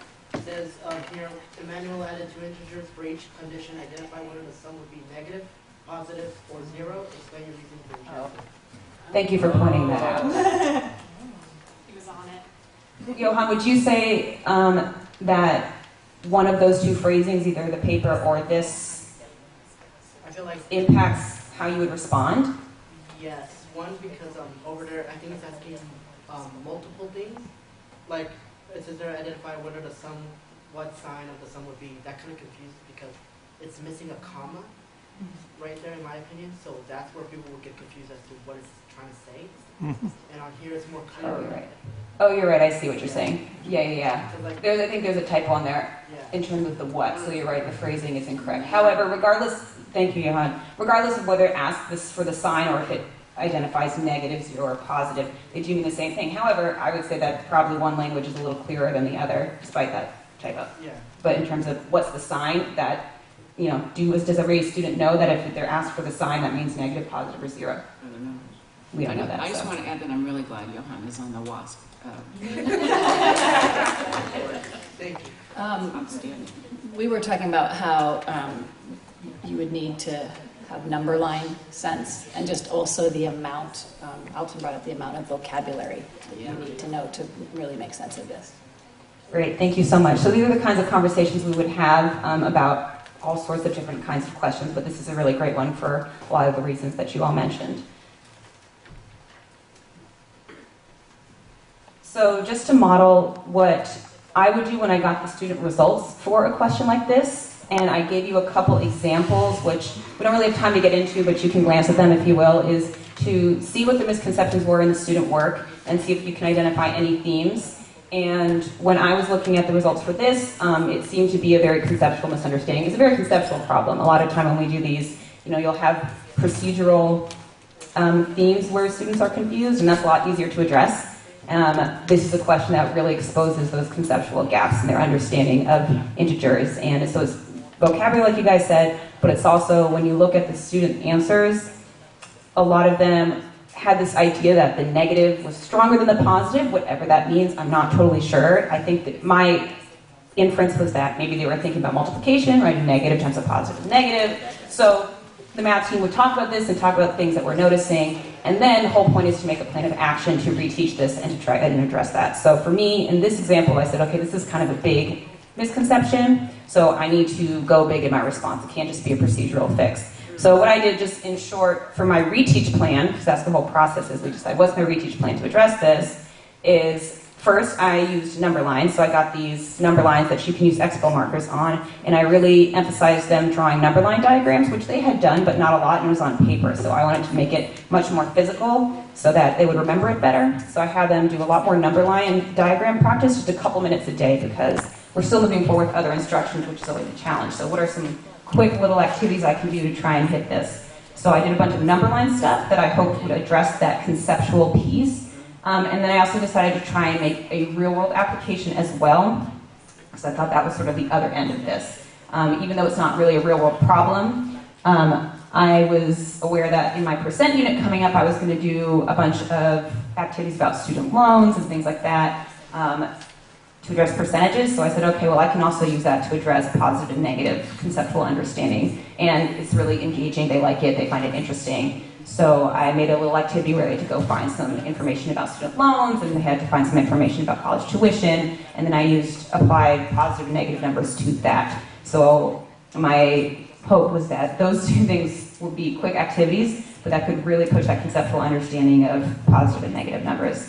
And it really worked. I gave an exit ticket that was similar to this, and students then scored 78% correct as opposed to 32%. That, of course, is because, it's within a week and it's very targeted. So it would be interesting if I gave that problem again in a month to see where they're at. But at least it was very successful after that 1 week reteach.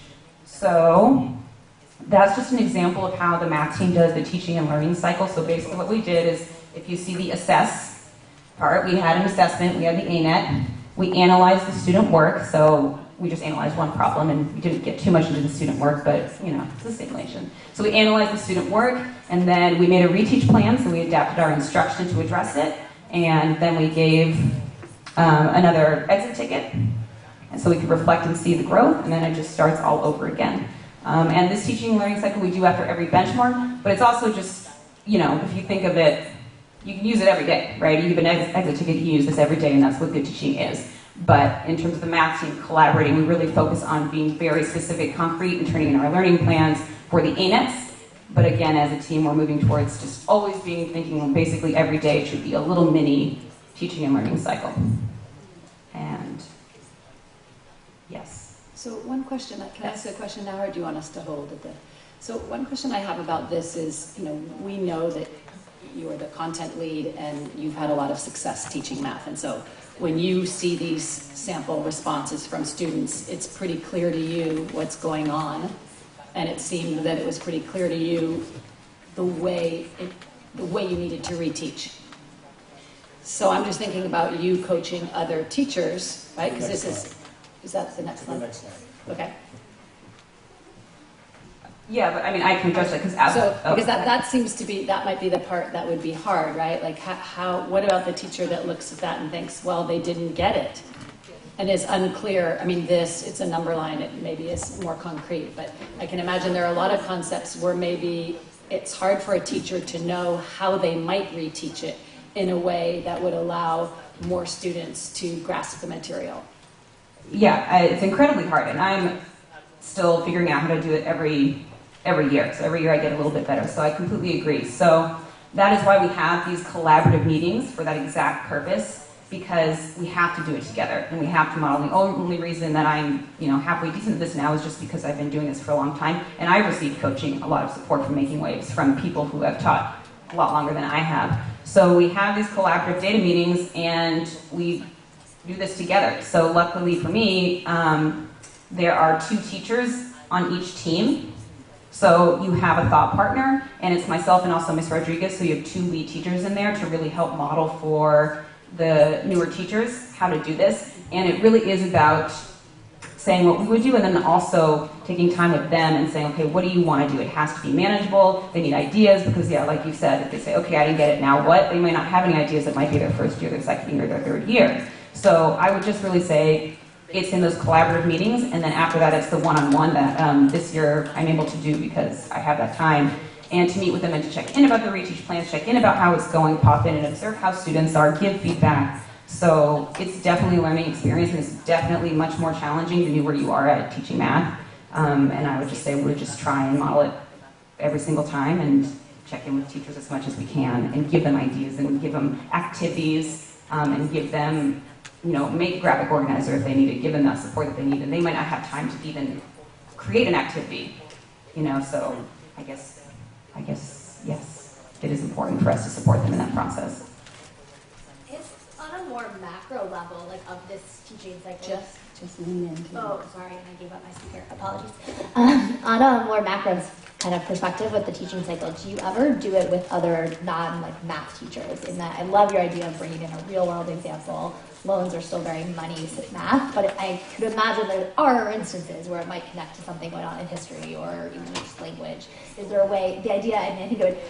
For me, the idea of reading responses, trying to pull a theme out, what's the challenge actually behind it that you need to solve? I wonder if there's themes that could actually be pulled across different subject matters and more of a, this is an issue where there's a gap in understanding, not obviously content specific, but thematic, I don't know. I think that's obviously a fabulous idea, and I think that could be an area for growth for us. And I know in the past we've had other contents in the ANET meetings. We haven't done that this year, maybe we could bring that back, but I know that happens sort of more on a general level in terms of I collaborate with science and I collaborate with other people saying, hey, and health and wellness and music, because that lends itself to math. So it does happen, but not in a sort of an official way, I would say. So I think that's a great idea to make it specific to the ANET and to give teachers concrete concepts to use in their classrooms that aren't math specific. That we're noticing, for example, in my presents unit. That's something that can be applied in all sorts of ways. So yeah, I think that's a great idea. We could try and do more of that. Well, it also allows people maybe who aren't as centered in math to come and say, hey, here's a way I might understand this, right? I think that's the piece that she's getting at, right? If you have sort of non-math people taking a look and thinking, well, how would I understand that? What would be a way it could be explained to me that I might get it? Yeah, that's great. And we did do that a little bit one year, so yeah, we could try doing that again. So we'll move into just general takeaways for semester one, but to speak more to that question, I'd like to share that our art department has collaborated to infuse math in art. And so we're excited to see what, and then our 6th and our 8th grade, what does that look like for our students' understanding. So thinking about this teaching learning cycle, we have just some general takeaways from semester one. Ms. Mendez and I and the lead teachers collaborated to implement a peer observation cycle, which you all have seen in previous board reports, where our math team specifically got a chance to see each other's classrooms and really kind of learn what's happening across the academy. The purpose here is not only to build professional relationships, but also to build alignment. In our middle school, I'd like to just take a moment to just shout Ms. Delaplane out. It's really amazing to see the power that she has with her team and just instilling her knowledge and her experience on some of our new and even experienced teachers. And so I'd really like to thank Mr. Nelson for just the vision for the lead teacher job description, Dr. Ward Jackson for the support around scheduling, and then finally Ms. Delaplane, who works tirelessly with our math department in an effort to support our students. And then for the upper school, with the implementation of the teaching and learning cycle, our PLCs have consistent and rich discussions about their math practices. I would also like to highlight, to your point, that the math and the English departments in the upper school did lead mini professional development sessions for each grade level, where they took problems just like this, identified the misconception, and then showed each department how they could potentially partner with them to address the underlying misconceptions. And that happened across the upper school during our Friday professional development sessions. It seems like part of the power in this is the collective genius of the group, right? That no one person has all the answers, right? I have a quick question around peer observation. So obviously it's very powerful from a content perspective to go within the math department. But I'm wondering if there are also peer observations that you guys are doing at a grade level. I know we spoke at when we had the staff lunch about the power of the grade level connection as well. And so just seeing how students act in one class versus how they perform in others. And I'm wondering if that happens as well, or how you guys are thinking about the grade level connections.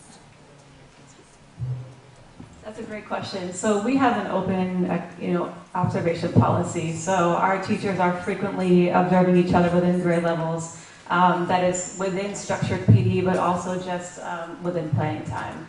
Part of our onboarding process for new faculty is to observe the teachers in that grade level to get an understanding of both the vertical and the horizontal alignment. So that's definitely part of our practice, and we find it very valuable. I just had a clarification. The teaching and learning cycle, that's still happening in other disciplines. It's not just math. Isn't that correct? Correct. Okay. It's happening within all disciplines. Great. Yes. Any final questions? So I imagine this is a big piece of what you're discussing when you're on the math committee, or what is it called, the math group, or what other kinds of things in conjunction with this have you been talking about when you think about the goal of driving up math achievement? Right now, we're really focused on academic discourse. So as you saw in that problem, vocabulary is so key to being able to access a lot of the grade level content. And so as part of our math observations, our teachers have been looking at academic discourse. In our math committee meetings, we've been in subgroups to those meetings. There's multiple subgroup math committees happening right now. We're doing some research on specifically academic discourse and strategies to infuse in our instruction. I can ask one question. I hope this comes out of my head the way that I'm thinking about it. It's obvious that when you're doing this or performing this process, you're getting feedback on how it's going by how the students do when you resubmit the test. Is it worthwhile to think about, at some point in time, actually engaging them in a conversation about what you were actively trying to do, to see if you get additional information or a different point of view from, other than just the fact that they passed, that 78% of them passed the test the second time? Like, actually ask them, this was our intention. How did that feel to you? Or how did that resonate with you? Just to see if you get some additional information that's kind of more qualitative than quantitative. Yeah. And it doesn't have to happen every single time. Maybe it's, whatever you guys think the right intervals are, but that's another way to get some feedback other than just the number from the students themselves, right? Yeah, I definitely agree. And there's no formalized way that we've done that, but definitely, we're definitely very transparent with our students. This is a reteach week. You just took the ANET. Ms. Shelburne and Ms. Aladev just made these data tracker cards for them. So we're really working to make everything more transparent to them and for them to get more buy-in that way. I also know that another thought on that is that our curriculum, our open up curriculum, actually now they have reflection questions for every single lesson. So basically about the objective, and we're trying to incorporate those more, and it's really great that our curriculum lends itself to that, but definitely I think that is important to understand if the student didn't get something and they do, asking them why. So I think we do that a lot in our classrooms, but not in an official way, so I think that's a great idea, and maybe that could be part of our official reteach practice. They answer a question about, how did your understanding change from here to there, so I think that's a great idea. And I would just comment, as you all know, I have a little one here, but I heard her yesterday, she said something like that the ANET was happening again today, I think she said. But my husband said, what is that? And she totally was on her own, able to explain like what an ANET, what I was gonna jump in and help, but she, had it. But there is definitely an understanding, and she didn't take this at her previous school, it's her first year here.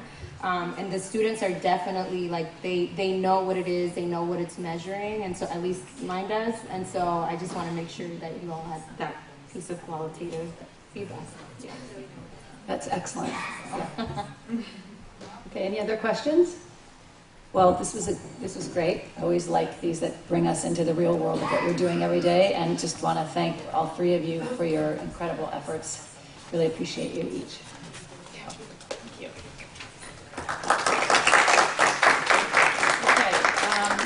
We are now, I'm doing a time check because I know one board member is going to have to leave on time at 2, and because we had a long public comment, We might go a little over. Is there anybody else who has to leave at 2? Okay, so we're going to be fine with that. 2:30 is fine. Okay, so I think we're going to be fine. Okay, let's proceed then. Q&A on the division director reports. Who would like to start? I can just make an overall qualitative comment that I thought the adherence to the structure of the reports across the board were excellent this time. So, Yep. Thank you. I agree, and I felt like there was, not only were they really good at pulling out, these are the high-level things you should be paying attention to, both successes and challenges, but also it was so demonstrative to me reading through the two of them, all the examples of the heightened alignment between the divisions this year. Yeah, much better. And those of us that have been reading these for a while, I think it was probably, that probably struck everybody. I also thought, I was heartened because there were so many metrics noted that are trending up. And, we know we're having some discipline issues and that's trending in a direction maybe that we need to address. But other than that, there are just so many trending up. So on a high level, I was really happy to see that. Esther, do you want to dive into detailed comments or Alton Sure. first? Go ahead. On the middle school report, I really like the way you connected the priority areas with key performance indicators. Like, this is what we're working on, and this is where we are in terms of data. So I appreciated that. I was happy to see 8% improvement in discipline, improvement in attendance. I like the focus on community building because with the growth, it's really critical, and we heard that echoed again and again. I really like the way you're involving and sharing conflict resolution practices with the parents. What a great idea, because so many parents want to know what to do, and if you're aligning their responses with what you're doing here, I think that pays for everyone. Looking forward to hearing about the Parent Academy workshop coming up. I like tripling the direct correspondence with parents, and I like the focus on the Black Student Achievement Initiative. And also heartened by the fact that 79% of the parents want to become parent leaders. So I hope you find a way for that kind of leadership to express itself. I did have one question about the increase in 504s and IEPs. What does that do to? Is that the West Contra Costa School District? Yes, this year we had an influx in entering fifth graders with 504 plans, and we also have had an influx in students with SSTs gaining 504 plans, and therefore a myriad of causes and reasons. Really? Okay. Interesting. Also, you were going to add.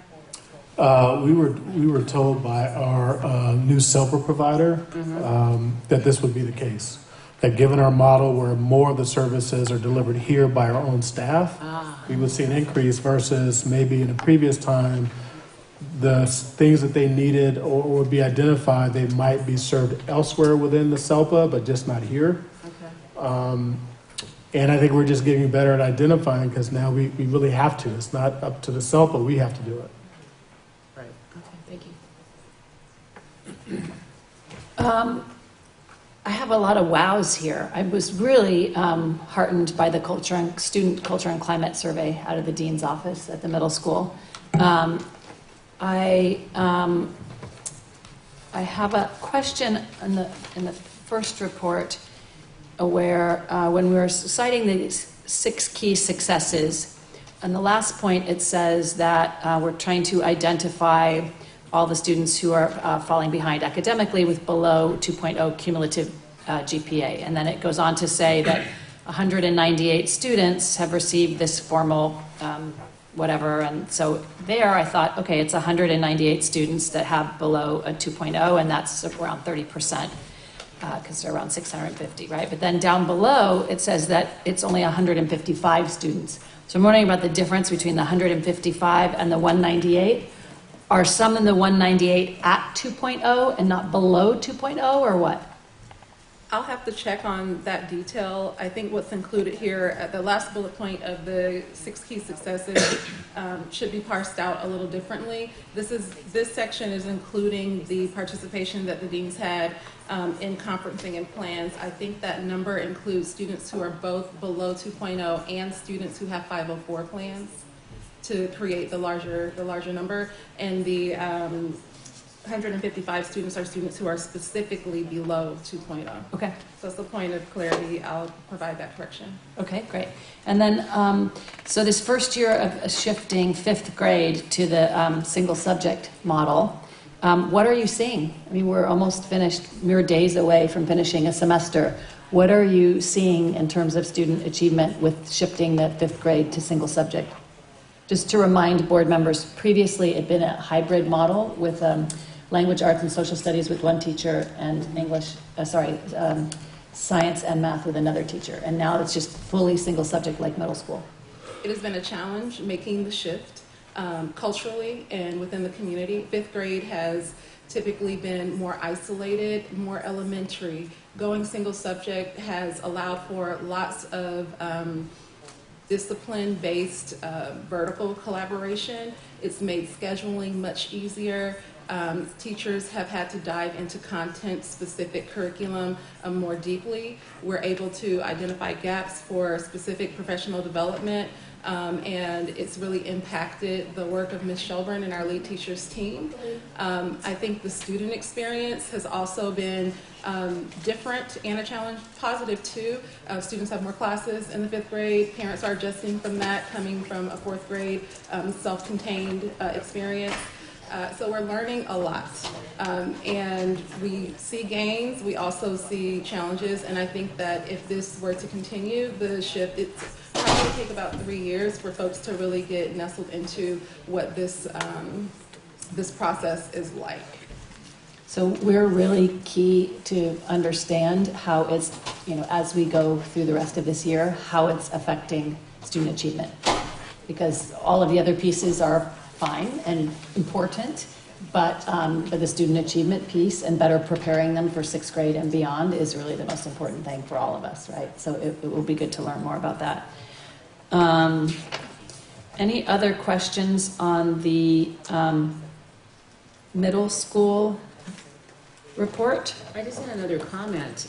As I was reading your report, I kept reflecting on the fact that it is so clearly presented and very compelling about what you're doing and why you're doing it. Yep. I kept thinking you should publish these because it's a master plan for other administrators to follow in terms of really how to build a team and collaborate and to lead. So you should think about that. I'm sure there's journals out there where people would want to read that. Yeah, I think the attendance portion of the narrative from the dean's office was really impressive. Yeah, it's really good stuff. Share that with the team. On the Basai piece, I note was really happy to see how many parents there are interested in becoming a parent leader. So it shows me that we're really, these initiatives that we've been, the work that we've been doing to try to build community amongst our Black families is really working. And yeah, I don't think I had any other questions. It was just really, really well done. All right, let's go on to the upper school. Who'd like to start?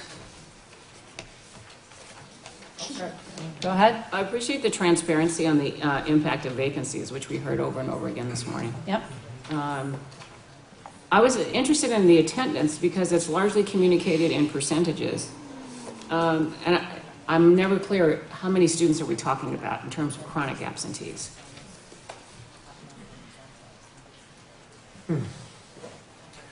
So I think there's 550.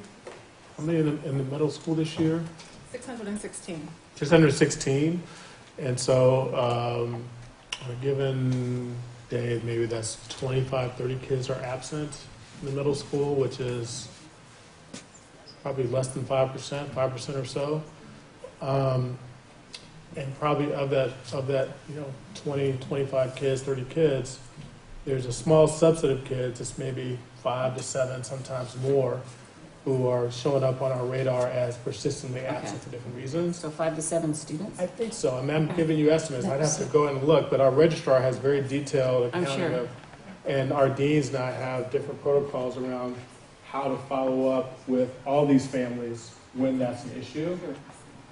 Because we're not just because we're measuring on the dashboard for it, but we've seen that to be an issue. So where we have persistent absences, we do see a lack of student achievement for those students. So Ms. Moore, were you going to make a comment about it from the upper school lens? I was. I assumed that we were wanting specific numbers. So for the upper school, we have approximately 6 to 7 students that number refers, right? And so these students, oftentimes what we have found, especially through these ongoing weekly attendance meetings where we discuss these things, is that oftentimes they are the same family across the middle school and upper school. I see. Support needed with that. And how many of them do, I mean, we know that some of our students, since enrolling, perhaps now live somewhere else. Sometimes that occurs. Do we have a sense of, is that a driver at all? In terms of? The chronic absenteeism. In them moving their physical location of residence? Right.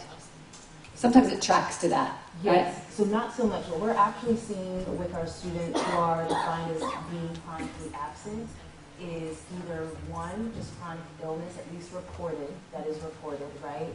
2, choosing to be out on days that are not approved, right, and the history there. And then 3, just historical challenges with leveraging the support of the parent or guardian.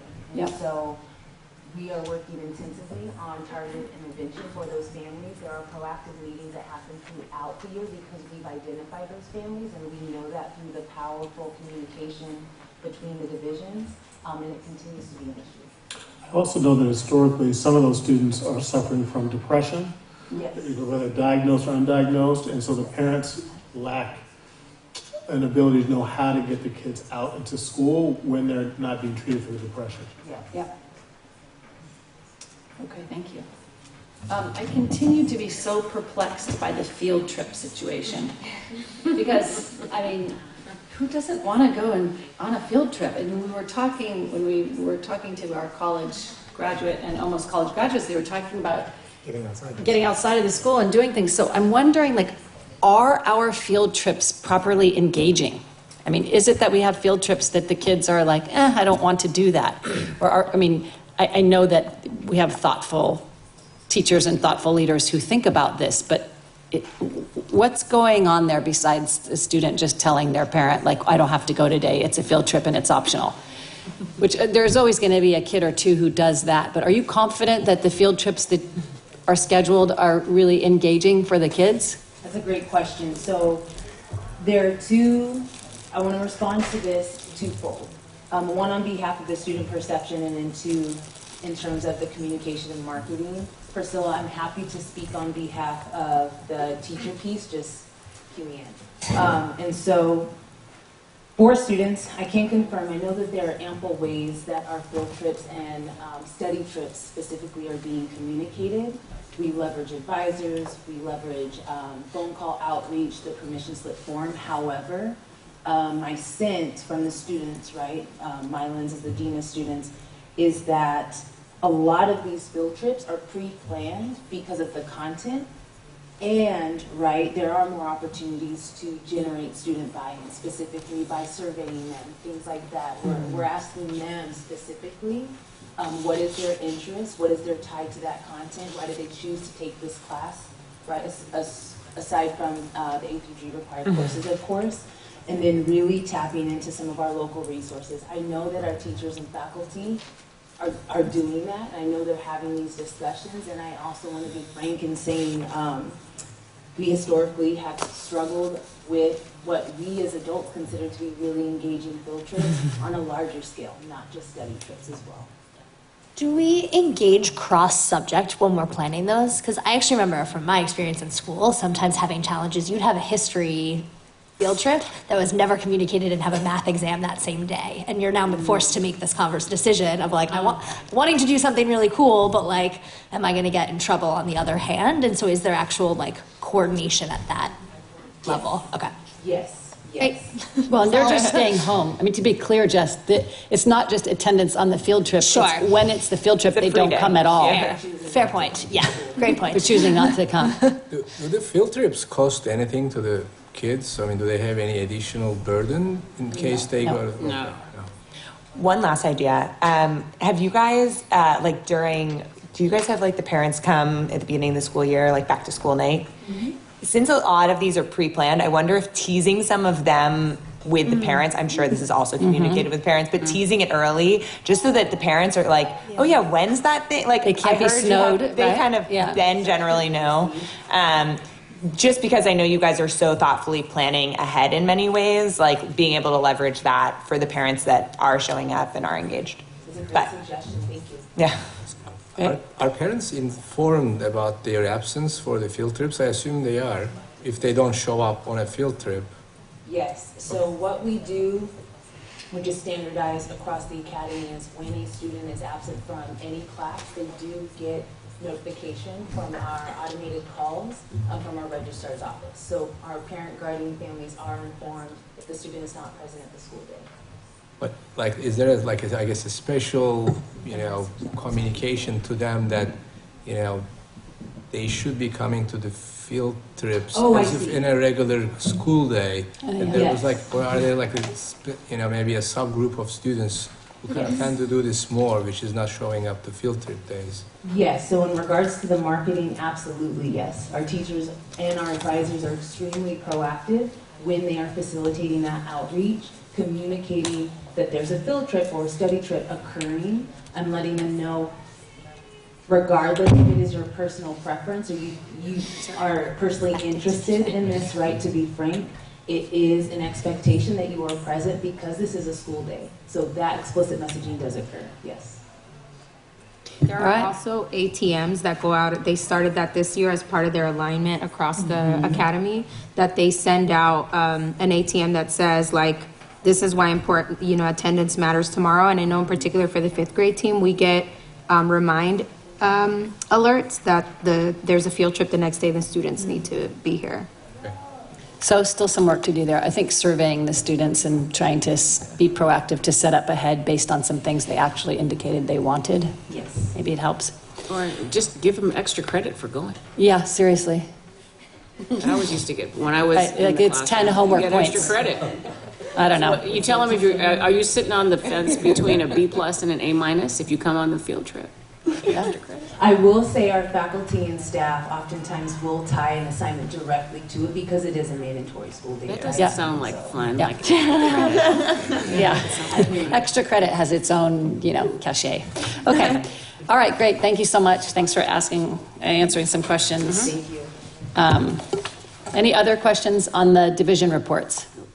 I had one just comment, I guess. In the time that I've been here, I don't remember seeing or hearing much about vandalism, graffiti. Yes. So I was just curious, is that sort of a new issue, or is it just something we have not heard about before?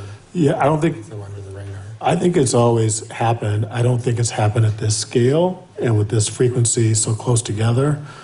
And it's felt like it's been minimal and stuff that's typical of young people being in a school building. So, but this most recent set of vandalism was beyond that.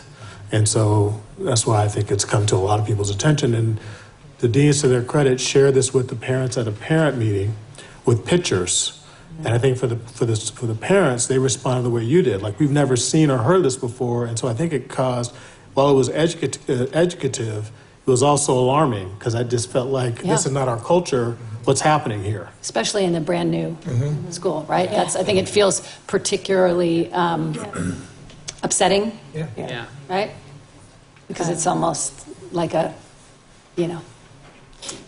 It seems, from the way the report is written, it seems like the fact substitute coverage and we know that vacancies are a problem, which we're obviously care about deeply and want to be fixed. But in the meantime, how can we be solving the lack of substitute? Are we missing substitutes? What's really quite happening there? Well, I think there's a combination of things. Good question. In some cases, it's hard to get subs to be here on some days. I think that with the vandalism, the opportunity was for the operations team under Mr. Bennett and the campus supervisors to be more visible around campus throughout the day. Yeah. So I think that has helped curb some of those opportunities. There's just much better communication when things are happening or when kids are out of class, or if I'm a teacher and I see next door that the sub hasn't arrived, I'm radioing or trying to get in touch with Miss Mendez or someone and say, hey, these kids are here. So I think there's a heightened sense of awareness around creating more deterrence, but also being more responsive in real time when things are happening. But I think the lack of relationship makes students feel like there's more opportunity to do things they normally wouldn't do. Yeah, they absolutely. And there's just more space here now. Yeah. You feel further away, like the further away you are from the office, in some ways the more you think you can do because it's not as tight anymore. Right. Yeah. You're not worried about somebody walking around the corner from the office because you're so far away. But I also think it's a culture and climate issue in that if you see this school as your home, like people don't vandalize their own home. So there's a little bit of a sense of other or lack of belonging that it's indicative of if you do that in your own, what we want them to consider their own home. And so to me, the kind of discussions, there's the supervisory aspect that can certainly help and be a deterrent. But there's a deeper root cause, which is sort of building, now that it's larger and some kids seem to be talking about how they're worried that it's growing even though the upper school is not very much bigger yet. I think we have to work on it from a sort of social emotional space with the students. Right, so they are feeling like this is their home, and you don't do this in your home, in your own home. And maybe we need more money in supervision and campus aides. Yeah. Yes, well, in key places. I think they need to be redeployed. Yeah. So there were bodies here. They weren't deployed in the way they're being deployed now. So we'll see if that's working, and then see if we have to do anything else. I think also what I said when I spoke to the students directly. It's a small percentage of students who are doing this. So I don't want us to overgeneralize and make it seem like all the kids are acting this way. That's overstating it. There's a small subset of kids who have some probably addressed trauma or something else that's causing them to do some of these acts. But the majority of kids are doing what they're supposed to do throughout the day. Yep. Yeah. And was there a feeling of upset amongst the kids themselves when they saw this? You're nodding, yeah. I'm good. I'd like to say there was a point where you have to get on. Okay. In direct response to that, that's an absolute yes. And we've had students since in these instances where the restrooms in particular were being vandalized, not only step up and self-report so that they could be cleaned immediately and the students could be held accountable, but they also took it upon themselves to clean it themselves. Wow. And I should have sent it. I'll try to figure out a way to get you all the video, but students took a video of it so that I could see what it looked like, so I could identify it through the investigation. But then they cleaned it themselves and created marketing and posters and put it in the restrooms to deter that behavior. Oh, that's outstanding. So we do have students. Yes, lead with that. That's what you lead with. You should have put it in your report. Yes, okay. All right, I feel much better. All right. Any other questions about this? Otherwise, I've got to keep us moving here. Let's go. Okay. Any questions on the CEO report? I like to see the increase in applications. And I know it's a different report, but that impact report, That's awesome. that was fabulous. Yep. Really cool. It was really, I was like, ooh. Yeah, you feel good. It was very impressive. The quote from Miss Harper Cotton gave me goosebumps. And anytime you can have a school report and talk about LL Cool J, I know, it's pretty great. compelling. It is. Well done. It is. It's a beautiful piece. All right. Any questions on the finance report? Nope. Okay. All right. I think we are. All right. Next is we have some committee and advisory committee updates. This is separate than the curriculum committee piece that we're going to come to in a minute. And I know Margaret and Lila are launching the Culture and Climate Committee. So Margaret, do you want to take it away? We have to, Jess is up first. Great. Oh, sorry, Jess, are you up first? Sure. Okay, sorry about that. So we're No, starting with no worries. diversity and inclusion. Perfect. Oh, nice. Great. Thank you. Yes, so we have kicked off the Diversity, Equity, and Inclusion Committee and work. And Mr. Mingo, please feel free to chime in as along the way.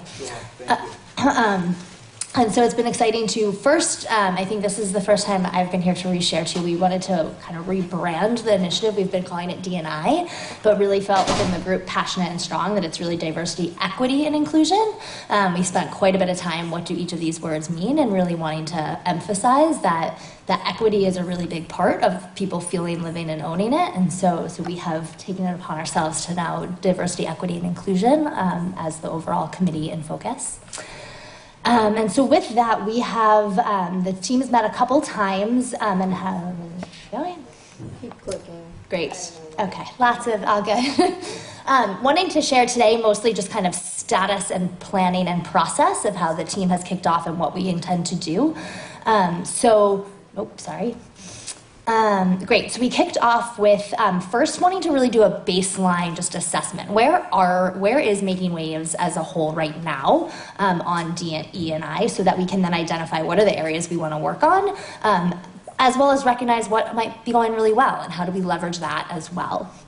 So kicked off with an assessment, which was a couple surveys. We'll look at the numbers that were administered throughout the school and office. So there's one for middle school, upper school, as well as the central office. And then now we have the data on that, and the team is doing an initial analysis looking really deeply at each of those surveys and identifying where, again, strengths and opportunities are.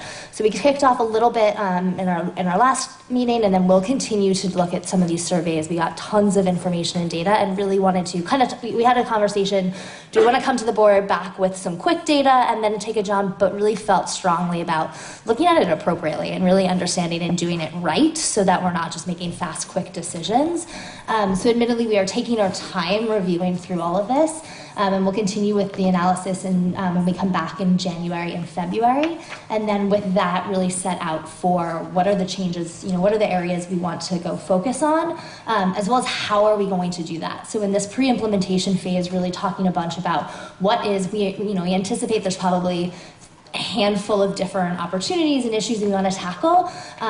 What are those? But then who's doing it? We as a committee are for sure looking at a lot of this, setting up this overarching structure, but are not going to be the ones that do it. This is the community. So wanting to make sure we're pulling in, obviously, teachers, staff, students, parents, making sure everyone is appropriately involved. So that'll be a lot thinking through that pre-implementation. What are the issues and who are we empowering to go out and really lead that?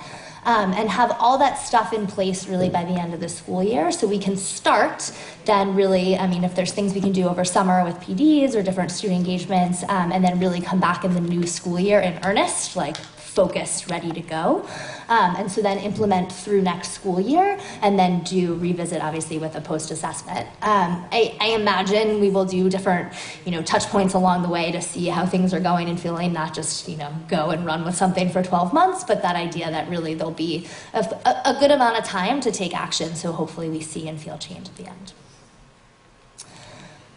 So with that, the surveys that were conducted, there was, a central office and school-wide staff survey that focused a bit on certainly staff to staff and staff to leadership, and then the school surveys that obviously that also included a big component of the students.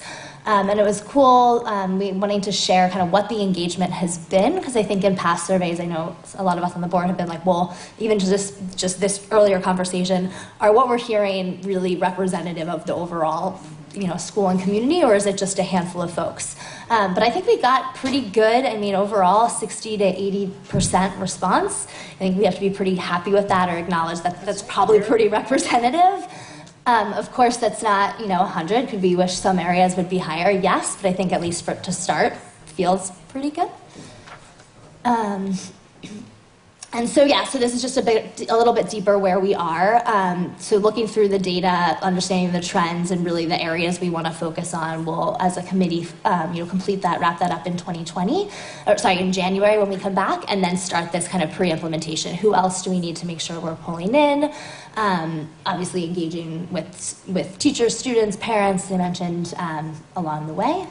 And then, here's just a little bit deeper of what those individual components are. That might be. Can you just remind folks just who is on the advisory committee with you currently? Bingo. There it is. Thank you. No, you're Did the perfect. slides ahead of time. Perfect. Okay. So Mr. Nelson, myself, Mr. Ringo, Ms. Martinez, Mr. Garcia, Ms. Chan, and then Eric Abrams has been back helping, consulting along the way. And then we're working with the consultancy. So Tiffany is from the consultancy helping us.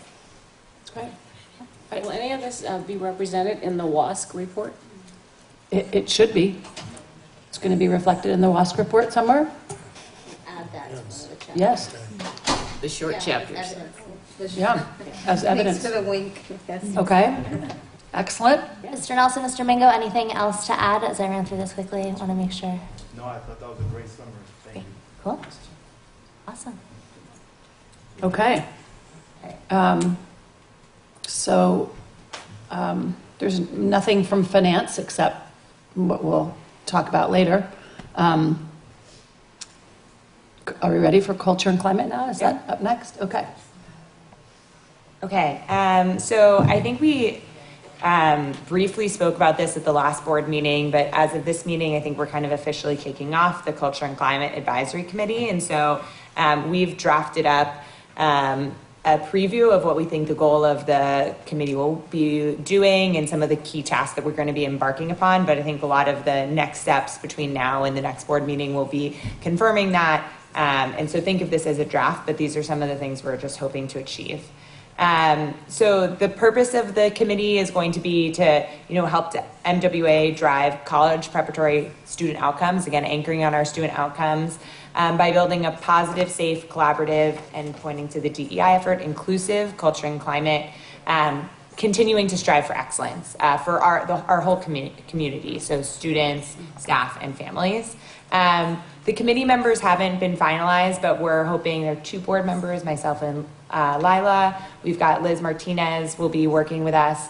We're hoping to have representatives from the upper and middle school leadership and faculty, a representative from the operations staff, as well as the school site council president to be a part of the effort.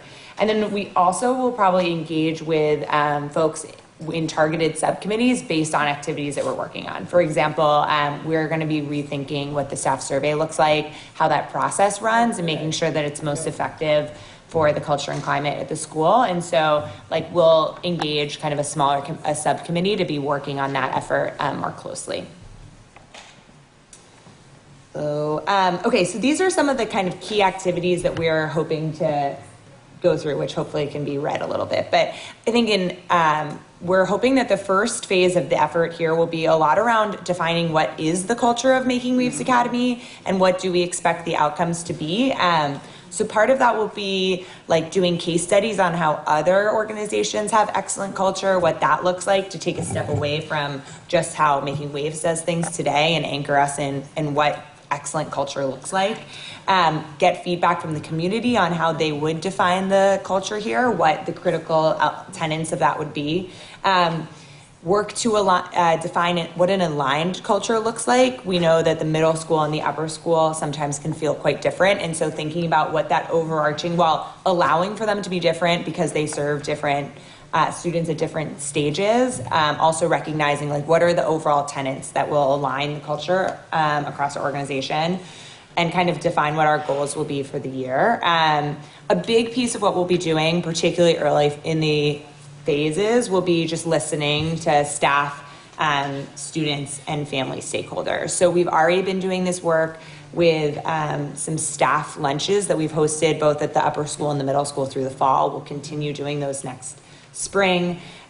We will also we've had, as Alicia and Alton have hosted, parent listening discussions as well, and those will continue. And then using survey results from staff surveys as well as these other kind of climate surveys for students and parents to use those also as kind of more general indicators for how things are going. And we want to do a lot of that listening to lead to two things. One, we really hope to build sustainable processes that support the culture and climate of MWA. So thinking about one that we're going to be doing in the short term is around the staff survey. What are we actually trying to do, like understand with a staff survey? How do we take action on it? How does we get staff buy-in on what next steps and what progress is being made, and making sure that that's an effective process and not something that kind of is belaboring the organization. And then secondly, we also want to think about there's so many different types of feedback and making sure there's clear pathways for students, parents, staff when they have a different piece of feedback, like who should they be going to, what's the right way to make sure that that feedback is routed and throughout the organization so that things can be dealt with effectively. And so we'll be thinking a little bit about that as well. And again, making sure that the implementation of these things, we work in partnership with staff, parents, and students as well. So working really closely with the stakeholders to make sure that any sort of changes we make will be positive. And then lastly, supporting leadership and continuing to identify issues and create solutions, being brainstorming partners, using staff and students and families to solution with them as well to try to resolve some of the problems that we may be surfacing. And so kind of doing that together, but making sure that we are helping leadership in addressing problems that we're hearing about. So those are kind of like what we're hoping to achieve. The most immediate next steps for us will be finalizing committee members. As I mentioned, we want to begin collecting these case studies in order to take a step back on defining the culture and then start to brainstorm particularly the staff survey process and defining these new feedback channels. So those will be the things that we'll be embarking on first. Any questions? I have a question. Right? Yes. How does the Culture and Climate Committee connect with the Diversity, Inclusion, and Equity Committee? Yeah. Wow, I remembered all those. Still to be defined, I think. Fortunately, their heart, I think, very aligned. We haven't necessarily discussed it yet because this is kind of still the beginning for us, but I can imagine that we can have check-ins or something like that. And I imagine as we think through what are the big areas of, certainly share obviously all the survey results, but as we pick out what are the different buckets, how do we, if they're the same buckets, work together? If they are different buckets, then that's good too. Just making sure, here, this is where we're addressing things in different ways. Yeah. Totally. Interesting. Okay, excellent work, you guys. Thank you so much. Brock, do you want to say anything about the audit? Because I know you have to leave at 2 o'clock. My participation, I think, was very limited because that was my first meeting with the audit committee, but I think Mr. Mai probably can comment a little bit more. Oh, he will, but yeah. Okay. That we, I think, had no problems. I think we decided on the auditor for next year. I think the report was, well done, so I don't think that there were any issues in the audit report. So Clean and no findings. That's why your meeting was short. Good job. Yes. Excellent. Okay. All right. I think that's it. On the committee reports for now. Do we have a school site council report? Because Ms. Navarro's not here, do you mind if I put you on the spot, Dr. Ward Jackson, to just provide a brief Brief update? That would be great. Sure. The School Site Council met. One of the biggest highlights of the meeting was learning that our school leadership needs some time to readjust the calendar around WASC and LCAP, and that our secretary and Ms. Martinez will be in contact so that the School Site Council can receive new dates and adjust accordingly. We understand that we will now host a School Site Council meeting in January, and everyone seemed in favor of that. We had highlights on our GATE program. Students came out and spoke about the impact of the GATE program on their experience, as well as our AP program in the upper school. And I think that there was one additional presentation that I can't remember. Oh, athletics. We had our athletics and sports teams come out and present, and this is important for our title funds, which the School Site Council monitors and evaluates. And so having an opportunity to engage with the program coordinators and directors around those areas is really important for the cabinet. That was the size of the conversation that night. Great. Co-curricular was also part of that presentation as well. Which one? Co-curricular activities. Co-curricular activities. Yes. Great. All right, thank you. So any questions on the, do board members have any questions on the CCCOE LCAP presentation that Ms. Martinez gave at the county a few weeks ago? Oh, okay, good job on that. It was really good. Yeah. Really good at taking a lot of information and bringing it to a high level that the county wants to see, that indicates our successes in the areas that we're also working to improve. So, nice job. Thank you. All right, non-action items, section number 3A is Esther, you're up with the Curriculum Review Committee presentation. Thanks. Oh, I passed it back. Oh, okay. It's right there, it's right there. What is this committee? I don't know. It won't be in a different spot again. It's not just because your presentations are 15 minutes. No, it won't be 15 minutes. Oh, okay. No, I'm just kidding. I mean, sometimes they are. Yeah. Okay. Well, I get to give you updates, progress, and issues about the curriculum committee report. As soon as we can get it up there, where is it? I have to go through one more.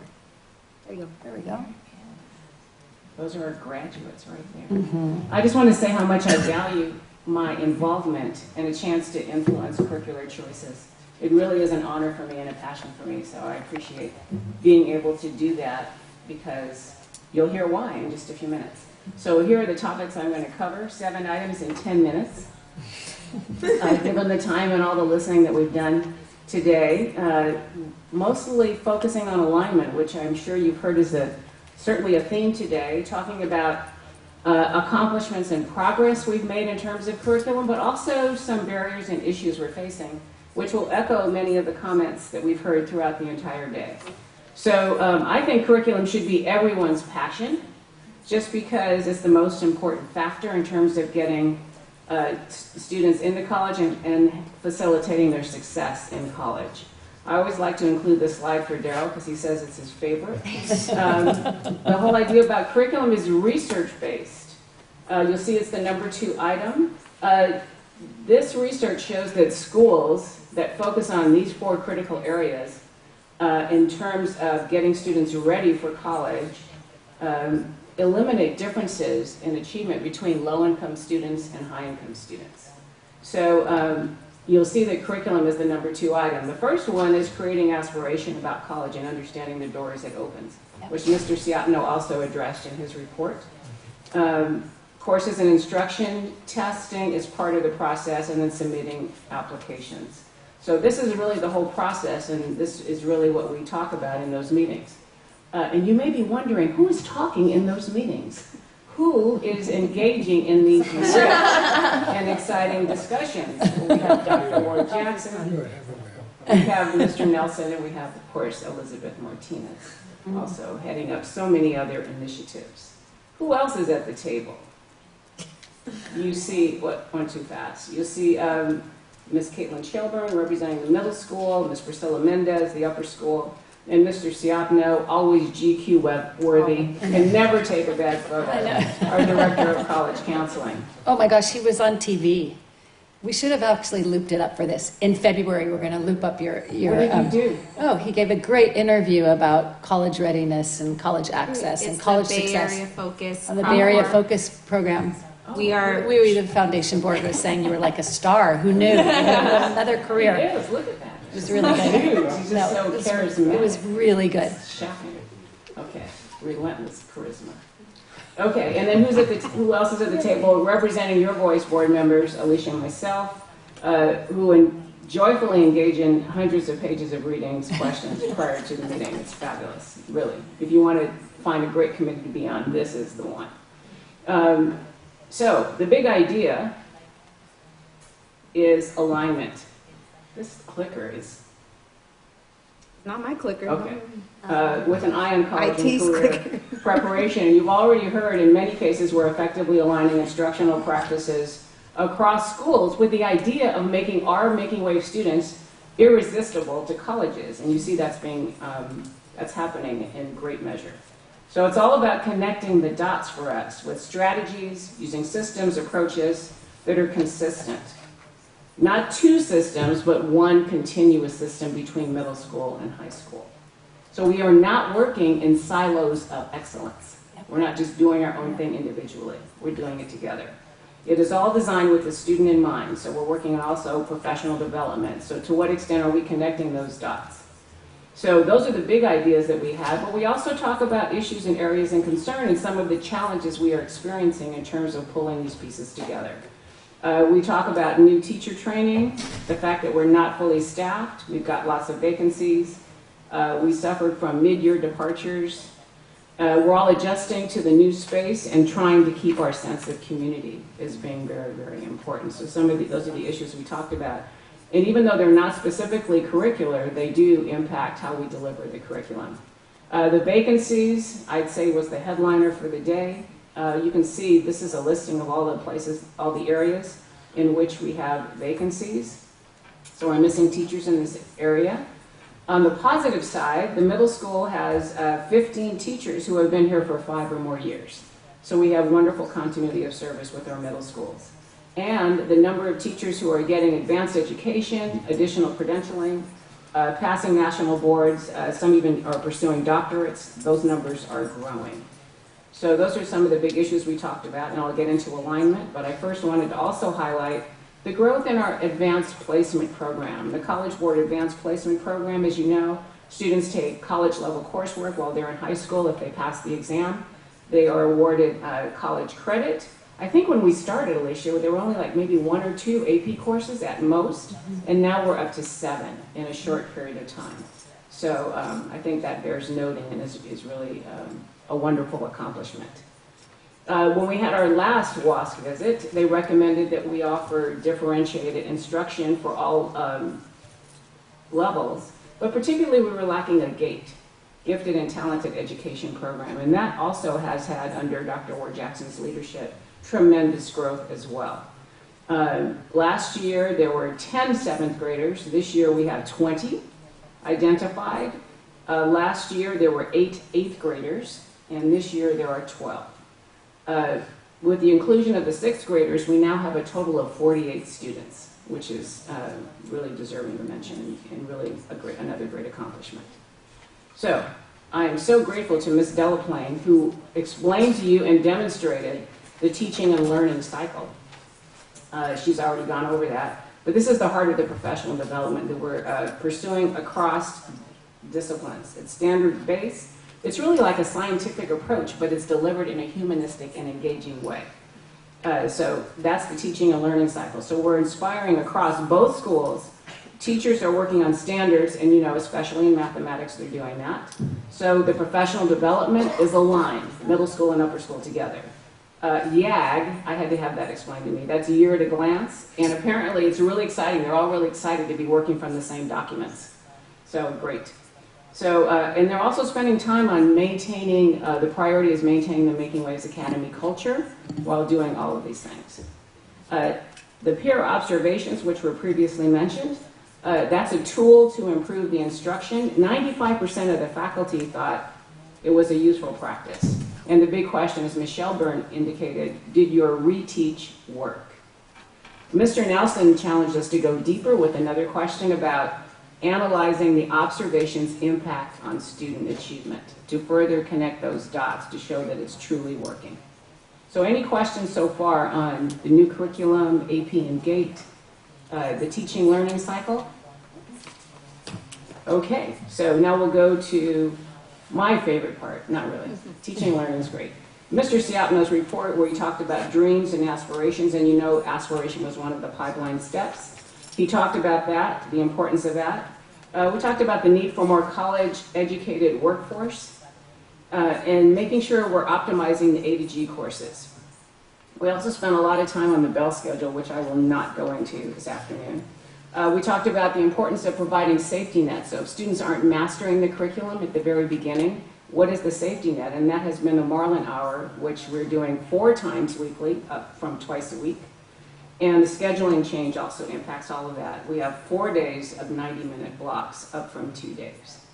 So everything is very intentional. The mission and action informs it. So we're intentionally structuring the opportunity. And the point about needing more college-educated workforce is something I kind of want to send to the Trump administration right now. Because it says in the United States, 83% of the jobs where people make less than $20 an hour will be subject to automation or replacement. And that's from the Council of Economic Advisors. So the fact that we're getting our students ready for 4-year colleges and universities is great.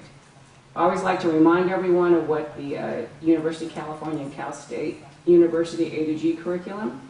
The gatekeeper courses are in red.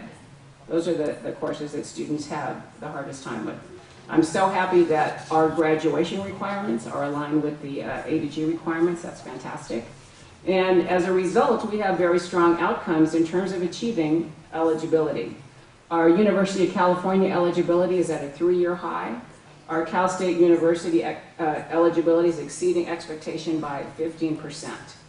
And half of our students are applying to private or public and out-of-state colleges. So I think that deserves a round of applause for the college council. Shout out. And then other topics we talked about, the career theme courses in healthcare and a proper sequencing of those so that students are really clear as to what order they should be taking those courses in. There's a high interest, of course, in computer science, and we've talked about coding.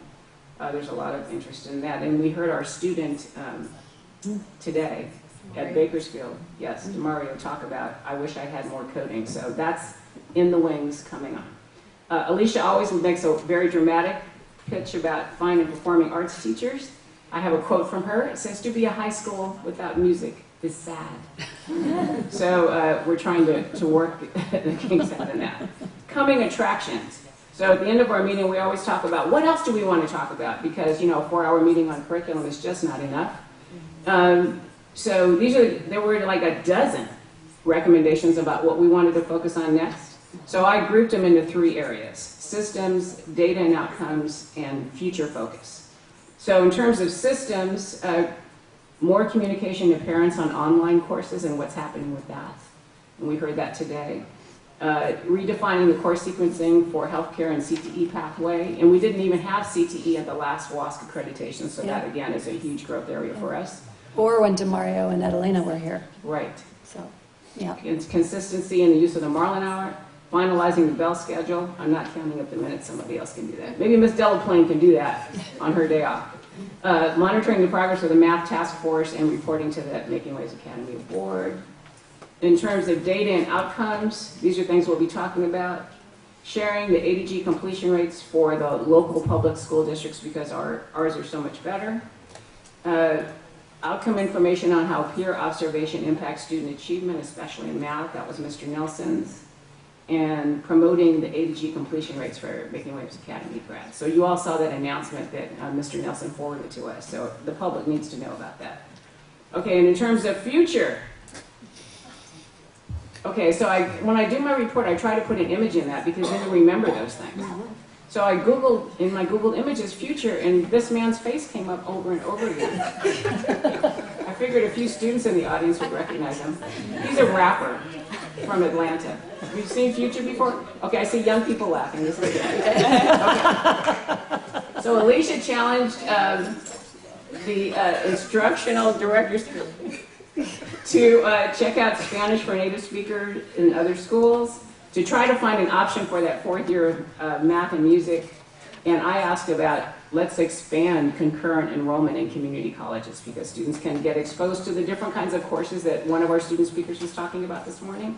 Anthropology, psychology, people may be interested in those. So now it's your part of the presentation. Any questions, comments, feedback? Any areas where you think, aside from the severe need for us to work on our teacher vacancies and support system and staffing? Anything else?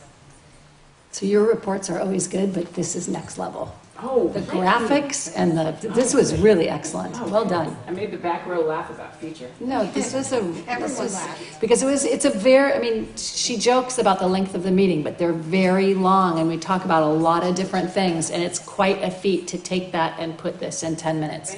And to have those of us that were there feel like, oh yeah, that is what we talked about. So really well done. Thank you, I appreciate it. Does anybody who wasn't there have questions, or any board members who weren't there have questions, comments? Okay, great. Thank you so much, Esther. All right, the board book, everybody by now remembers, since it's the third year in, that in December we pick a book and we're going to discuss it at the March meeting. So we've talked a lot about discipline and vandalism and trauma and unresolved trauma, and we know this is something that affects a lot of our students and impedes their ability to be the best that they want to be. And so this is a very notable book about the long-term effects of childhood trauma, and so we thought it was a relevant read for our board. There are going to be study questions that the foundation CEO is going to develop, so if you're a person who likes to read the book and have the questions before you read the book, just wait till January and you'll get the questions. If you'd like to read and then get the questions, you can start reading right away. Oh, Barack probably already read it. Remember, he was like the first one finished before. Yes, I know. Yeah, he'll have read it by tomorrow. Yeah. Okay, so, all right, we're going to move to the action items now. Oh, good, let's spend some money. So let's be alert as we move through this so we can move through it as quickly as possible, as I know some folks have to leave. Do I have a motion to approve the minutes from the October meeting? I motion. Esther moves. Second? That was Margaret. Oh, sorry, Margaret. Okay. Do I have a second? I'll second. Daryl seconds. Any questions? All in favor? Aye. All right, we're going to accept minutes from the committees and advisory committees. This time it was, didn't have too many. There are the Finance Committee minutes that are in front of you, and then there are the Curriculum Review Committee minutes. Okay, I'm listed as absent in that meeting, in the minutes, and clearly I was there. I will correct that now. Oh, yes. I will correct that. Thank you. And actually, Ward, Jackson, and Mendez were there too. So nobody was absent. Okay, so with the noted correction, do I have a motion to accept these minutes? I move. Esther moves. Do I have a second? Daryl seconds. All right, all in favor? Aye. Aye. All right, board member term renewals. Daryl Morgan, new term expires in 2022. Maricela Navarro, new term expires in 2021. Do I have a motion to approve the renewals? I'll make the motion to approve them. Esther moves. I'll second. Jess seconds. All in favor? Aye. Aye. Please note that Daryl abstained. Okay, appointment of officers. If somebody else, Esther, you're taking us through this. Oh, I am. Uh-huh. Okay, who wants Maricela Navarro to be board secretary and Alicia Klein to be board president? I need a motion. I'll make that motion. Second? I'll second. All in favor? Aye. Aye. Okay, and notice we're sitting in her library as well. Oh, gosh. Yay. And she abstained. Congratulations. Thank you. Okay, please note I abstained. Yes, I did not. All right, a material revision on the charter. As I noted earlier, it is for fourth grade only. I have a... Just want the record to reflect, we had 2 public comment cards for that, but they left early, so I'm pulling their cards for that. Okay. All right, so the executive summary highlights... Sorry, Liz, I know you gave that to me today, and I can't put my hand on it for some reason. The executive summary highlights what we're doing here, which is trying to add 168 fourth graders. They would be in a sort of blended hybrid model where we have the, thank you. They'd be in a hybrid model where they have English and language arts and humanities teacher, a math and science teacher, and then obviously other teachers for health and wellness and their different electives. Otherwise, so pretty much like fifth grade has been for many years. I have a couple of notes to the couple of places where, yes, I think everybody got this on Board on Track. I just wanted to speak from it, just to remind myself. So I have a couple of corrections and questions on the red line. Thank you for your patience, because we have to get this right before we submit it. On page 27, there's a typo. It should say grade 4 in 2019 shows. So we're missing an S there. And then on page 38, the board is not correct. So, it should be our current board. It still has Claudia Aguilar and Eric Abrams on it, so it's just an old version of the board. And then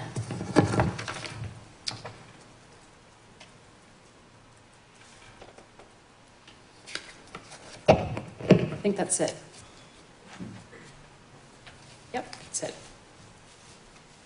Did anybody else have any questions or comments about the material revision? No. I'll talk to you about it. Yeah, I'll talk about it. Okay. Any other questions? Nope. Okay. Do I have a motion to approve the material revision to the charter for fourth grade? I'll make a motion. Jess moves. Lila, come on, you haven't moved yet. Are you going to move something? I second it. Okay. Lila Naranjo seconds. All in favor? Aye. Aye. All right. First interim budget. Mr. Mai, and I'd also like the board to meet, not all board members or perhaps any other board members beside myself have yet met our new CFO, Wallace Way. So welcome, Wallace. Great to have you. So the first interims, I'll note that the Finance Advisory Committee is recommending them to the board for approval. I think the executive summary was excellent. Mr. Mai, are there any sort of quick highlights from the executive summary that you'd like the board to be certain to recognize? Yes. So the major highlight for the first interim is just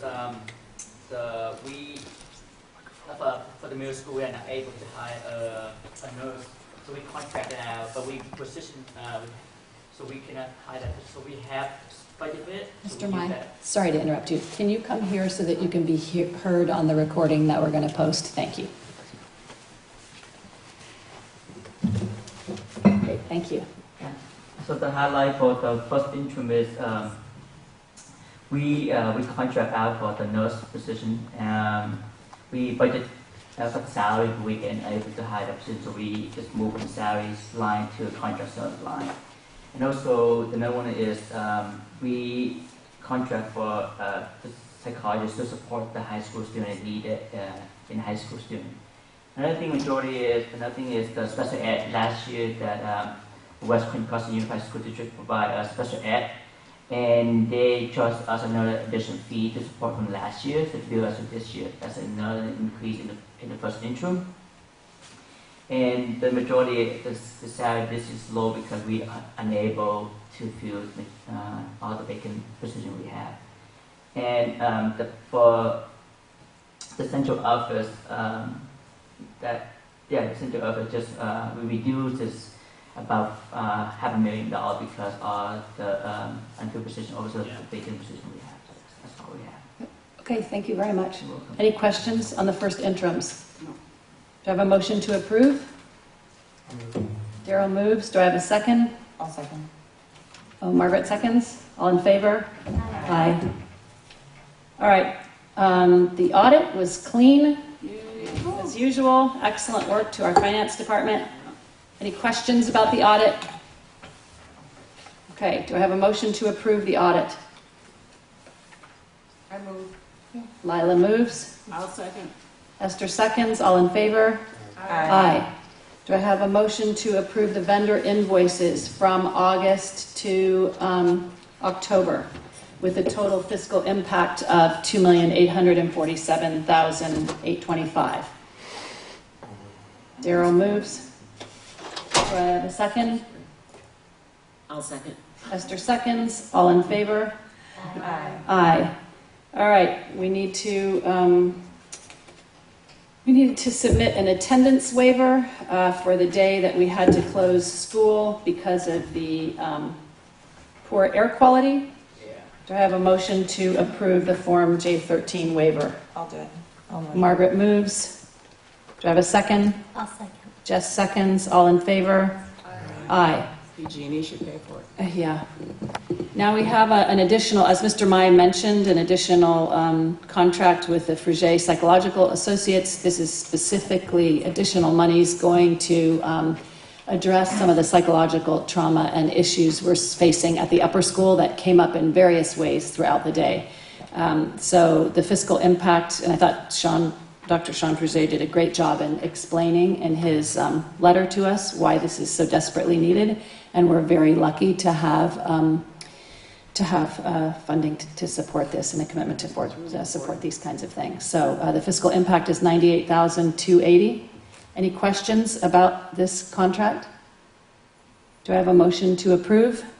I'll move. Esther moves. And Daryl seconds. All in favor? Aye. Aye. Okay, next. I really like the way they presented their information too, how specific it was. Yes, specific and yet redacted. Really Yep. good. Yep, it was very good. Yeah. Yeah. Next is a contract with the Pyrus Group. It is for 160 hours of professional coaching for various leaders at the Academy, and it covers 160 hours between now and the end of the year, and that's both one-on-one coaching for various leaders and leading groups and workshops and whatnot. Any questions about that contract? And again, just like all contracts, they looked at other providers, and this is a provider that we have a long history with, that understands us well and has done lots of excellent work here before, and we can verify that they are price competitive, as we do with all our contracts. So do I have a motion to approve? I move. Okay, that was Margaret, right? Margaret moves. And Daryl seconds. All in favor? Aye. Aye. All right, item L, we've pulled this from the agenda, the HR coaching agreement. It's either no longer needed or we'll address it next time. I think it was actually part of a contract we had already approved. All right, the next two are both about special education and our new, that we're doing it under this new SELPA. The first is for the Center for Accessible Technology, and the fiscal impact of that one is, give me a moment, please. So I had a question about this because it says that it is, total budget is more than 5,000 for 1920. Well, the board cannot approve something that says more than 5,000. It can be less than 5,000? It should say less than 5,000. Less than 5,000, that's what I thought. Okay, great. Hi, Ms. Snyder, how are you? Okay. Are there questions about this? I think you did a very good job in outlining in the cover sheet why we need this. Any questions about this, this contract? All right, do I have a motion to approve the contract for the Center for Accessible Technology? Daryl moves. Do I have a second? Esther seconds. All in favor? Aye. Okay, now we have the next one is for Anchor Solutions. It's an addendum to the contract. So it was $60,000 previously, and now it's going to be $155,000. And I gather from your notes, Ms. Snyder, that this is because we need to contract them for services we're unable to hire for, correct? Yeah, we are going to have to use them for our speech services. We have been searching high and dry for in-person speech provider. This is a common problem at the Bay Area charter schools. And so we are using them for online speech services. So they're doing our speech therapy and our speech evaluations.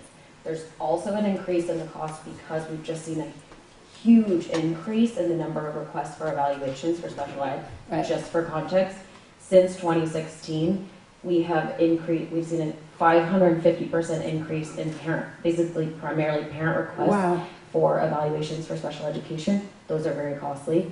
And then we've also seen an increase in the need for educationally related mental health service evaluations, as well as functional behavioral assessments, which all cost money. So that's the increase. Okay. Any questions? All right, do I have a motion to approve the addendum to the contract with Anchor Solutions? I'll move. Jess moves. Do I have a second? I'll second. Daryl seconds. All in favor? Aye. Okay, Nectronics. This is, oh no, this isn't consent yet. Okay, the Nectronics, this is about I have a question about this. So, Mr. Bennett, so this is for two things. One, it seems that we now want to lock the front door to all buildings all the time, or just the main offices? Just the main offices. We Okay. want to make sure we control access to who comes in and we can identify them before they're allowed access to the building. Okay, so the thought is that students are arriving and going in through other doors? Well, the thought is that any visitor can walk up to our campus and walk in the building. And the desks are not positioned in a way to see who's coming in until they get there. And So we're just locking the front door of each, but the other buildings that the students go in and out of all day, they're still on the schedule. they're going to be unlocked, and they're on a schedule. Okay. Good idea. Okay. And then the other piece of it is for, remind me what the other piece about it was. Alarm system. Oh, right, the remote. That seems like a no-brainer. Okay, does anybody have questions about any of this? All right, this is for $20,907.16. It's very precise. Do you have a motion to approve? I'll move. Okay, Margaret moves. A second. I'll second. Lila seconds. Okay, all in favor? Aye. Aye. Only one item on the consent agenda is the final site renewal for our website. Do I have a motion to approve? I'll move. I'm not sure who said that, Jess? Sorry. Okay, Jess moves. Do I have a second? I'll second. Okay, Esther seconds. All in favor? Aye. Aye. Okay. That's it for action items. Good meeting today. I really want to thank all of my colleagues. I'm extraordinarily appreciative to be able to do this work in this community with all of these folks around right now, but also spread across the larger campus. I do want to show some appreciation for somebody whose role who's going to have to move on at some point, probably from the role that she's in, certainly as Chief Operating Officer, now that we are not going to have multiple campuses all over the county. And just want to recognize the extraordinary service and mission alignment and dedication that Libby Cole has shown. And we just appreciate you. And